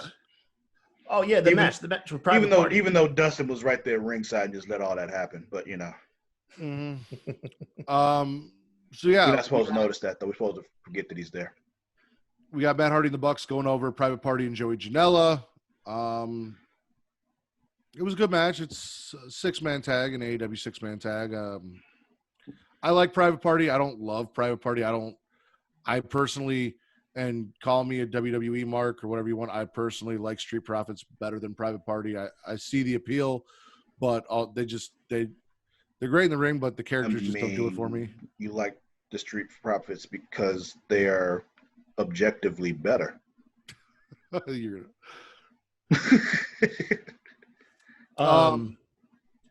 seen the Private Party stuff? Like, do you watch Being the Elite? I do not. Yeah. So Private Party on Being the Elite, just as bad. Easily the worst parts of the show. It really sounded like he was about to try to hype him up for us. And he was like, yeah. No, he got me. He did. He got me too. I was like, no, he's about to try to convince me how good they are. No, they're feuding with a teddy bear. Like quite literally. Yeah, they're feuding with a teddy bear that Hangman Page stuck on him. Here's where I took issue with this match is at one point there's a little kerfuffle outside and one of the Young Bucks, I believe it was Nick, gets pulled into the crowd by the Butcher and the Blade and gets beat down. And then Matt comes in for the save. Again, how is this not a DQ? Are there no DQs in 6-man tag team matches? You got members of the crowd beating up an active member of the match. In AEW. They have DQs on occasions. There's been like 2 DQs since October. Said on occasions. But this all leads to, after the match, Matt Hardy leaves and the Butcher and the Blade jump the Bucks. And then we have the debut of FTR. This is after Matt Hardy escorts Private Party dude to the back because he's hurt. Yes. So we have the debut of FTR. It's the Revival. The Revival, yeah. Can't call them the Revival, but it's the Revival. And you think they're going to go after the Bucks, but they don't. They beat up the Blade and the Butcher, and I don't know why the Blade and the Butcher are out here without the Bunny. I found out that the Bunny isn't apparently with them anymore, and that's why, well, we'll get into that. She was in the crowd later, and I'm not happy about it. But when the Bucks go for a handshake, they don't handshake. They turn and they walk away. Listen, I love the Bucks versus Lucha Bros. I am absolutely down for an FTR versus Young Bucks match. I'm looking forward to that. That should be fucking fantastic. Yeah. I never really, had anything against the Revival. I just used to shit on them to fuck with you. But They had that insane match with DIY. yeah, Matt made me watch that one. I think. Did you make me watch that one? I did. Yeah. I wanted to show Travis what good tag team wrestling looked like because he wasn't watching NXT. Yeah, that's kind of what made me a fan of them, and I've always loved good tag team wrestling too. I know exactly I what grew good up tag in team the. wrestling looks like. I got to watch the New Day and the Usos go at it. So yeah. That was a hell of a good year. It was Mhm. a really good year. Then we got a squash match from Brian Cage. I While also got to watch the Dudleys, the greatest tag team of all time.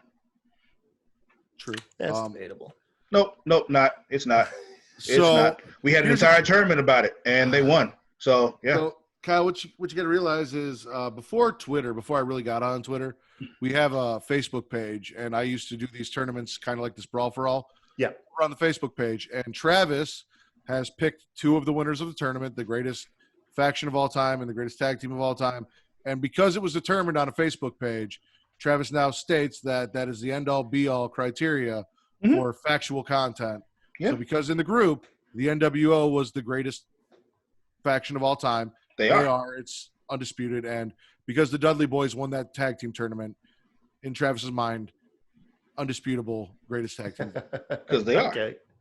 But I think I knew that before the tournament, and the tournament just confirmed it. Just so happened that Travis's picks won. It just so happened that Travis was right as usual. Yeah. It's okay.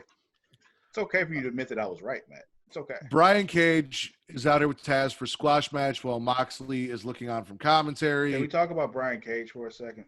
The guy that Scott Steiner shit out? Yeah, go ahead. So Scott Steiner shit him out and didn't finish the turd, first of all. Because we all know when Taz was in WWE how much shorter he was than everybody else. And this dude is barely taller than him. So I'm just... Travis has a real height issue with AEW. It's not a height issue. It's just so crazy when you look at it and you see the one, sizable, like not even sizable WWE guy they have over there, Billy Gunn, how he's so much bigger than everybody else. No, actually, I covered that. Whenever, what was it? I think yesterday. I did mention that. I said it's actually insane when you see Billy Gunn in there, how much he towers over everybody, and then you compare him to how he looked in WWE, and he looked average. Mm-hmm. And I think that just speaks a lot to the WWE criteria. It really is the land of the giants, and you just don't know till you see him in person, man. Yeah, when I was, it's funny, reminds me like the first time I went to a show live, but like not like a Raw, but like a house show, and I had front row seats, and somebody walked right by me, and I'm like, dude, you are fucking huge. Yeah. And it's just like, so you see them like, even like, what's the dude with Jake the Snake, Lance Archer, that's his name, right? Yeah. Like they talk about how huge this dude is. Yeah, he's not as big as Billy Gunn. Yeah, man, it's nuts. Billy Gunn's a big boy, though, man. I mean, he is. But you think Billy Gunn's the size of Kane? No, he's shorter than Kane. You think he's shorter than Kane? Yeah, because Kane is like 6'10". Billy Gunn, I want to say, is like 6'5". Yeah, I think they said he's like 6'4", 6'5". Okay.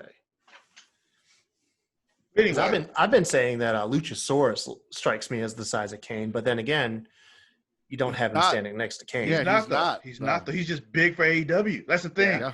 And it's just like, dude, like if anybody from WWE, like in there, like while they're still hot, comes over to AEW, like one of the big people, like Braun Strowman. Imagine if Braun Strowman showed up on AEW, dude. Like, I'd pair him up there with Marco Stunt just to get the biggest size difference. I still say they need to team him with him and Luchasaurus need to be the tag team. I think Jungle Boy should be on his own. How'd you guys feel about the Taz promo that he cut on Moxley? I've already forgotten all about it. I don't even remember it anymore. He essentially passed on his ECW catchphrases to Cage. Yeah, like I remember this happening, but I just don't remember what he said. I don't know if I just wasn't paying attention or if I've just really just forgotten it all. I don't remember it though. I can't remember his words. Remember it always ends with survive if I let you, but in this case of Cage, survive if Cage lets you. Which if you can, survive if I let you. Or that was I remember that ECW part. I do remember that. Yeah. Oh yeah. See, No, I it's didn't good, watch man. I'm happy NXT, for so- Taz. I've always been a Taz fan. Oh yeah. Human Because he suplex always machine. strikes me as legit. Mhm. He's a fucking intimidating personality, that's for sure. Then something I've enjoyed that Travis hasn't is the character work from Britt Baker. She's out here in a wheelchair. She's got her the makeup artist for AEW, who's now basically what seems to be her bitch in Rebel, flipping cards for her as she points out all the people that are conspirators in what happened to be her broken leg. And when it comes down to it, it's basically the ref's fault. Now, see, here's the thing. I've disagreed with you about her for a long time. This particular one, though, I would say was actually pretty fucking entertaining. It lasted a little bit too long, like it tends to, but it was still pretty fucking entertaining. Yeah, so that's the thing about Britt, and honestly, Britt Baker's lucked out that the turn that they're doing with her character, they've done when they did it, because when they brought her in, she was baby-faced and it was bland and didn't work. She's just a natural heel. There's some people that are just naturally heel characters. You know, Baron Corbin, Jake the Snake, all those guys. And I think Britt Baker falls in there.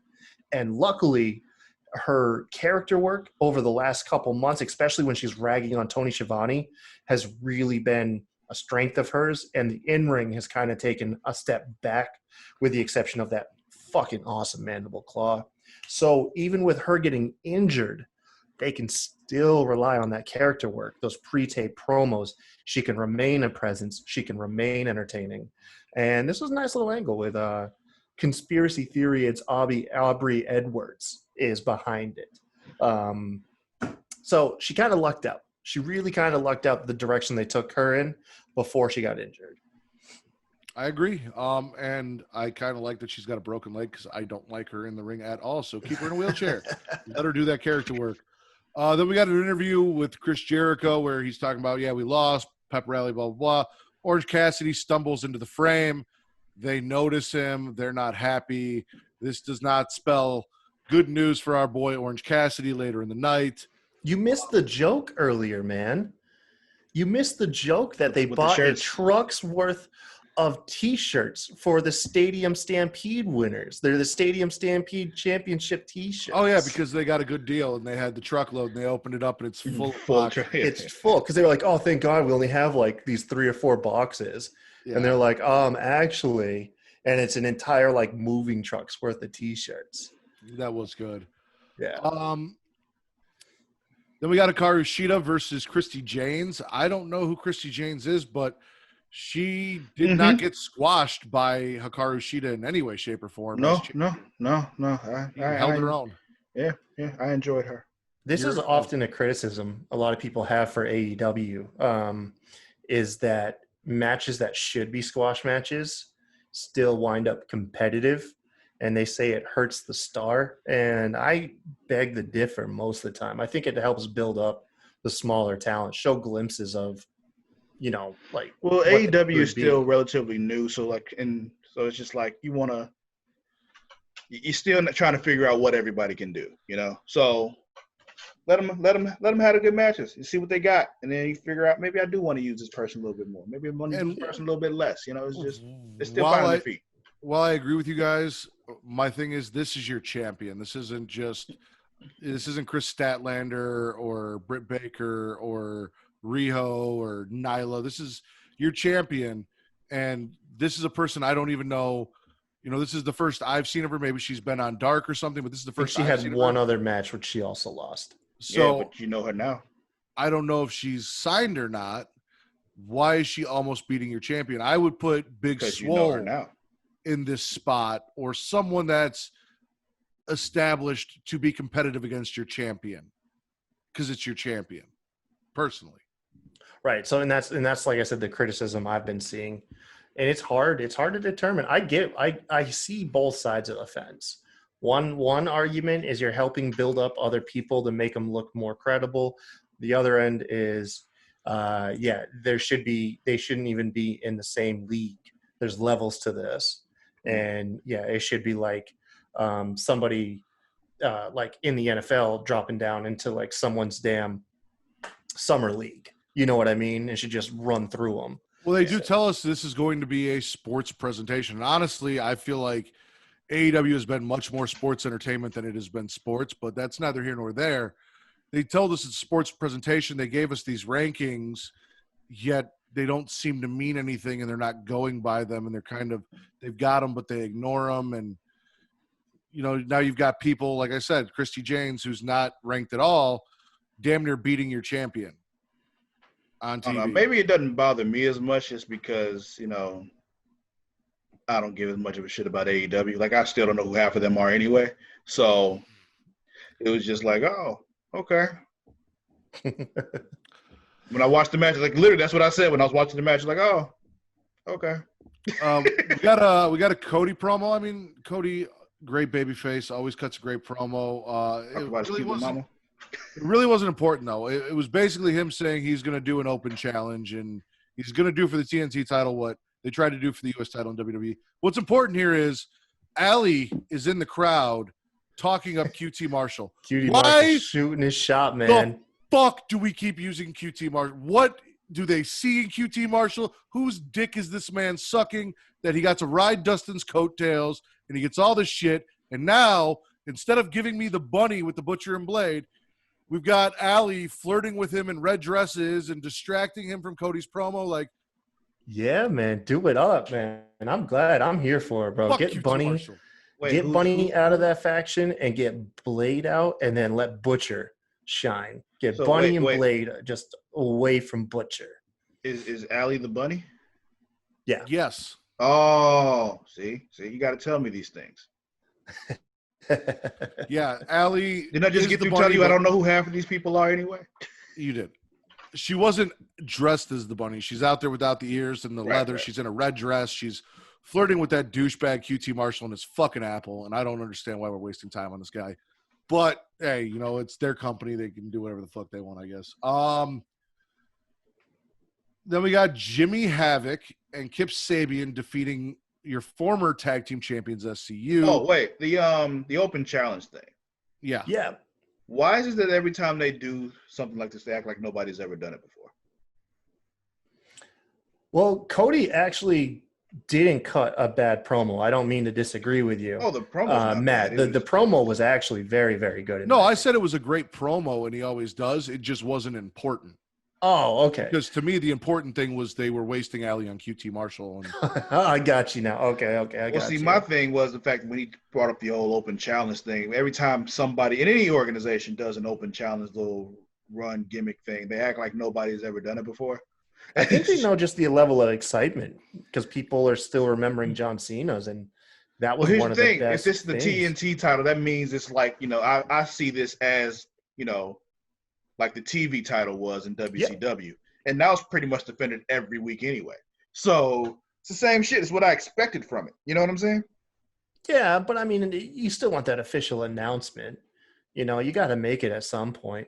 I did kind of find it silly that he announced in the same promo that it's an open challenge, that we're going to have a match to determine a number one contender. So it's an open challenge belt with the exception of the first title defense. Unless, it's not much of an open challenge if you're, making people fight for it. It's not open. It's just who wins. Yeah. And that is going to be the winner of the Battle Royal later on in the night. Actually, Travis, I did have a note in here about how Billy is taller than Luchasaurus, but we'll get to that. Mm-hmm. Jimmy Havoc and Kip Sabian beating SCU. Jimmy Havoc, in his entrance with the coat and the mask on, looks so cool and intimidating, and then he takes that shit off and he looks like a fucking crackhead. Like, yeah. There's nothing special about him after he takes off the style and the garb, other than I guess that deathmatch style that they pump up. I'm not a fan. I was about to say it doesn't translate because I haven't personally watched him beforehand, but I did some research on the guy, and yeah, it's because his appeal is that deathmatch aura, but that's hard to get on weekly television of TNT. You know what I mean? So there is some stuff that's getting lost in translation. What they need to do is give him back the staple gun. They need to give him a gimmick weapon, just like Sandman had the kendo stick. He's got to have something that's brutal, hardcore, but that can still pass the censors and get on the television. I say give that man a staple gun, and because that can kind of help carry that aura. But him in a I don't straight think up they can tag get away with the match, staple gun. huh? I don't think they can get away with the staple gun. I mean, they were originally. They were initially. They were getting that stuff on TV. Yeah. And they probably stopped for a reason. Yeah, I mean, but you're absolutely right, Matt. Like, it doesn't translate in when you're just doing straight up tag matches. And this is why I'm angry, is because now, again, Jimmy Havoc and Kip Sabian in their first tag team endeavor beat SCU, and they're going to get a title match against Kenny Omega and fucking Adam Page. What about the rankings? This reminds me, this win in this match reminds me of something that happened on this episode of AEW. I saw at least 3, it might have been 4 times that a match was won with a Hoovy driver. Is that all? Yeah, that was it. Like, Okay. why are there that many matches ending with the same move is my point. Okay. Well, I mean, I just thought you were excited because you're a big Hoovy fan. I mean, it was fun to see it the first time. Now, technically, And then they did it again. Hikaru And again. Shida won with a Falcon Arrow. That's a Yeah. fucking Hoovy driver, and you know it. And as we know in wrestling, you can do the same move 3 times, but if you call it something different, it's something different. It's true. So, It's very Yeah, they true. did call it Michinoku driver once. I'm like, no, it's the Hoovy driver. He did it first.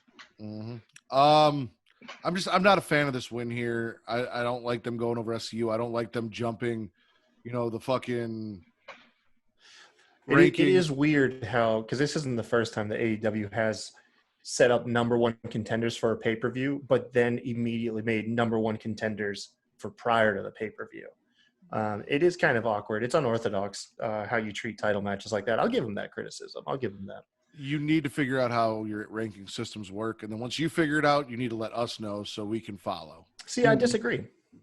I say keep it a mess. I say keep it an absolute mess and just ignore it and let people keep complaining, because they still do have an audience. I don't think people are turning off AEW because like, oh, I don't understand your ranking system.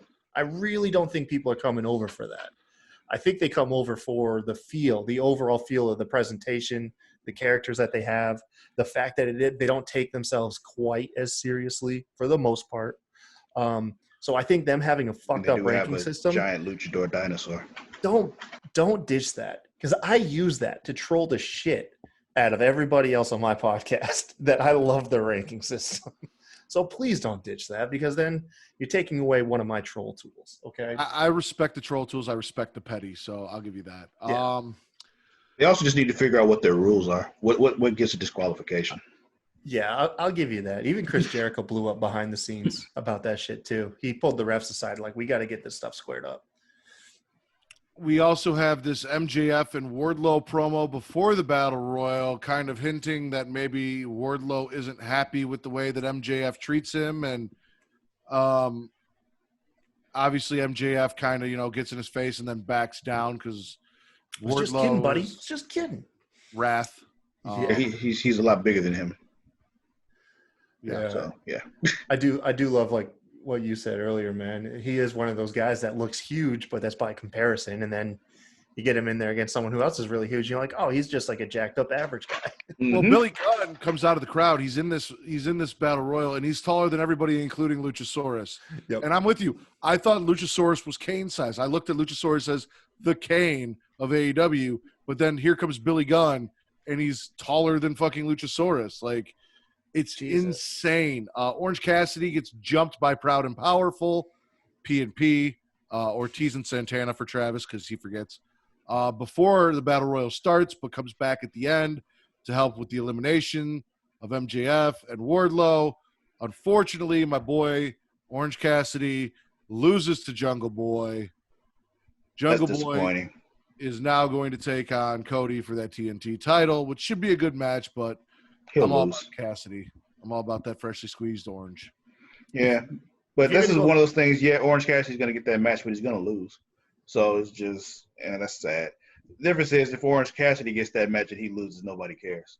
It's just because we got to see Orange Cassidy be Orange Cassidy, and that's what we're here for anyway. We don't need to see him with a belt. I would actually love to see Orange Cassidy win the title, and then to go along with his gimmick, have to have Trent or Chucky, because fuck Chuck Taylor, he's useless anyway, carry the belt for him because he's not going to do it.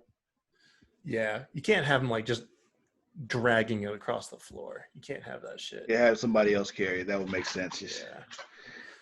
And then we got our pep rally. Our main event is the pep rally with the Inner Circle, and I love that they brought the cheerleaders back. I am now referring to them as the Dynamite Girls, and I hope they stick around. We had the WCW Nitro Girls.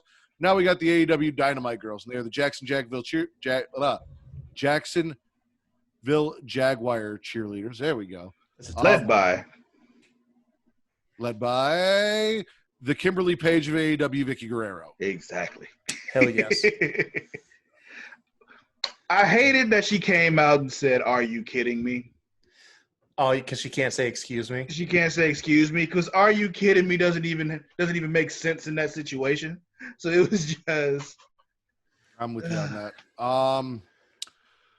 We get participation awards and presents handed out. Hager reads poetry. That poetry was awesome. It was Him slipping from sincere, like, I'm a meathead, but I'm still trying, and then straight into Liam Neeson from Taken. Like, I have a particular set of skills. Yes. Yeah, no, it was great. But all this leads up to something that was, again, very divisive among the Twitter community. Jericho wants to settle a dispute that he had with Mike Tyson on WWE TV over a decade ago. And Mike Tyson can't take his shirt off again on his own. My favorite part about this was I need to know who the fucking drunk hacksaw Jim Duggan lookalike dude that was rolling with Mike Tyson was that came down to the ring and just got involved and kind of made the show about him. Yeah, the entourage. Yeah. Like they had famous MMA fighters and shit like that, and that was cool. But who the fuck is this drunk, cracked out fucking dude that came down with Mike Tyson and got into it with people? I need to know more about him. Yeah, I forget who I was talking to. I think someone identified most of the entourage. Like I was able to identify, you had 3 former UFC champions in there because you had Rashad Evans, former light heavyweight champion, Vitor Belfort is former heavyweight champion, and then Henry Cejudo just retired as current flyweight and featherweight champion. And they say WWE has too many belts. Yeah, no, and also Cejudo is also a Olympic gold medalist, also in wrestling. He's called Triple C, and he does a wrestling persona on UFC, but it's totally cringy. It's terrible. But so I was able to recognize them in the crowd. Yeah, dude, I know it was terrible. I know it was terrible, and I know the execution was awkward. Like people were missing their cues, and you did have this moment of like talk was awful. Also, just like, dude, don't do that again. And you had Jericho and Tyson like kind of waiting who was going to shove who, and but I still loved it, man. I mean, Tyson is a part of our culture, and it is, and I'm happy for the guy making a comeback. And I think he's just naturally hilarious. I'm not gonna lie, I'm a huge fan of Mike Tyson, both as a former boxer and as just a human being. I think the dude is such an enigma. Giving him a spot on AEW, get some mainstream coverage a little bit. I mean, it's not like they've never done it before. They had Stephen Amell, before AEW, they had him coming in doing stuff. I'm here for it, man. And then Kevin also Smith showed up there too, so yeah. Who did? Kevin Smith. Oh yeah. Jay and Silent Bob were on that shit. Yeah. Yeah. And then Tyson cut a promo which did not air. Which was, I mean, he's just said he was going to beat Jericho's ass. It's for the best. But I loved it, man. I get why people shout on it. But this whole talk, WWE did it 10 years ago, bullshit, whatever, man. It's This I'm stuff, not even worried about the similarities between Austin and Tyson. Like, that didn't bother me. What bothered me was, why are we taking a story from WWE 10 years ago and doing it on AEW television? because I think WCW did it. Well, no, because I think the difference is It did. Chris Jericho is a master of comedy. That's the thing. They're gonna make it funny. They're not gonna make this a serious wrestling match that we need to take serious. This is something that you can fucking laugh at.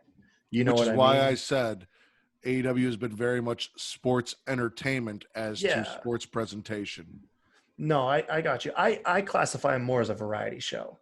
They did shoot themselves in the foot when they were like, we're going to be sports orientated, because then you're like, you kind of push everything else that they are in the background. They are at their soul a variety show. They have a little bit of something for everybody. And What unfortunately, that sounds a lot like? WWE. yeah, I mean, I don't. There's obvious differences, but I mean, at the same time, it's professional wrestling. How many times can you reinvent professional That's wrestling? my point. When people were making such a big deal about how different AEW was going to be, and I'm just like, it won't, but okay. It's just, Like I think as a whole, AEW feels more in tune with the zeitgeist. Like, I feel like they feel more in tune with wrestling fans that are, between say 20 and 35 years old than Oh, yeah. WWE. I think WWE is answering to way too many stockholders and stuff and sponsors. And so they have to give them that corporate feel. And I think AEW is not drastically different. They just, in my opinion, feel just a little bit more organic, a little bit more of having their finger on the pulse of what's going on currently with their fans. And that's really all it is to me. I love everything. I really do love all the shit. I really do. But I do find myself leaning on the AEW side of things. All right, guys. Well, this has been a longer than normal episode. This is like an episode when Travis gets really drunk, and I can't get him to shut the fuck up. My bad. No. It was great. We got a lot of insight here. It was a good show. It was more of me taking a shot at Travis because he delayed me earlier. So, last but not least, AEW Spit or Swallow, Travis. I'm spitting because there wasn't anything special about the show. That's what I'm saying. I'm trying to think if there was anything that really got me, and I'm just like, I don't think FTR so. was cool, but and the Tyson thing didn't do it for me. So It was fun to see Tyson, but that wasn't enough to really put over. Yeah, I'm probably gonna spit it too. Kyle, I naturally was going to say Swallow, but you guys did make some good points. For me, it really was only like one or two things, and everything else was kind of par. I'll gargle it. I'll just gargle undecided. Travis, what was the best show of the week this week? I think I'm gonna give it to Raw this week. You're gonna give it to Raw. I was actually gonna say SmackDown, surprisingly. Kyle, what about you? What do you think was the best show? SmackDown. SmackDown. Yeah. Well, there you have it. Circle gets a square. 2 against 1. SmackDown is officially the Smackin' Raw best show of the week, despite what Travis? I don't know. I get 2 votes, sir. Why do you get 2 votes? Affirmative action, brother.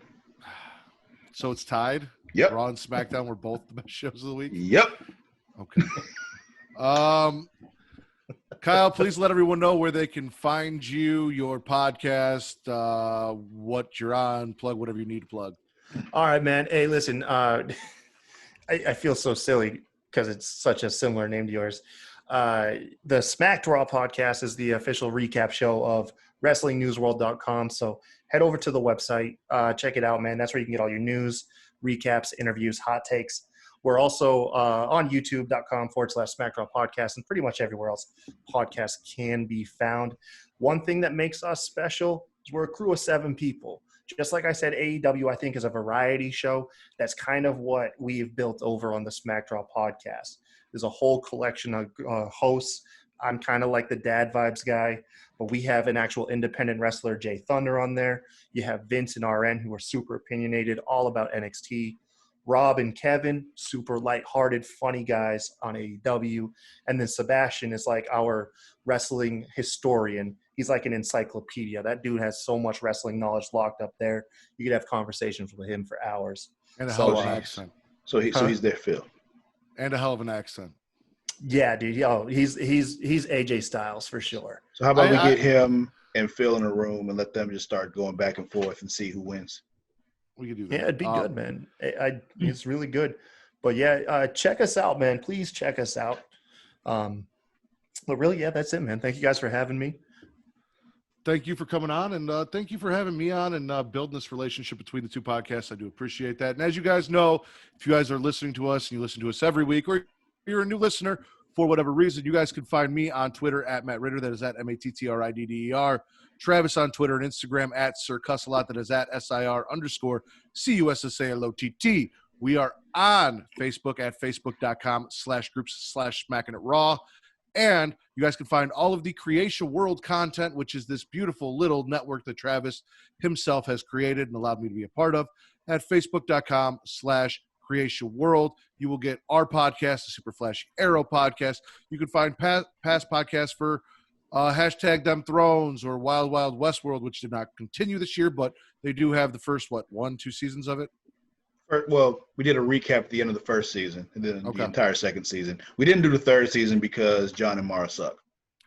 And you guys also can get the Creation Conversation once a month, every month, which is that awesome variety show where they talk about movies and TV and everything else, and Travis refuses to let me come on. Mhm. You guys follow Creation World, The Creation World on Twitter and Instagram. That is at THE, The Creation World, Twitter and Instagram as well. And please go check us out on Pornhub because we are the #1 wrestling podcast on Pornhub. Number one. I can't wait to tell my mom I'm on Pornhub now. So for Kyle from the Smacked Raw podcast and Sir Cussalott, Travis Pointer, I am the Warden, Matt Ritter. We are Smackin It Raw, and we are the #1 podcast on Pornhub. Peace. Good night.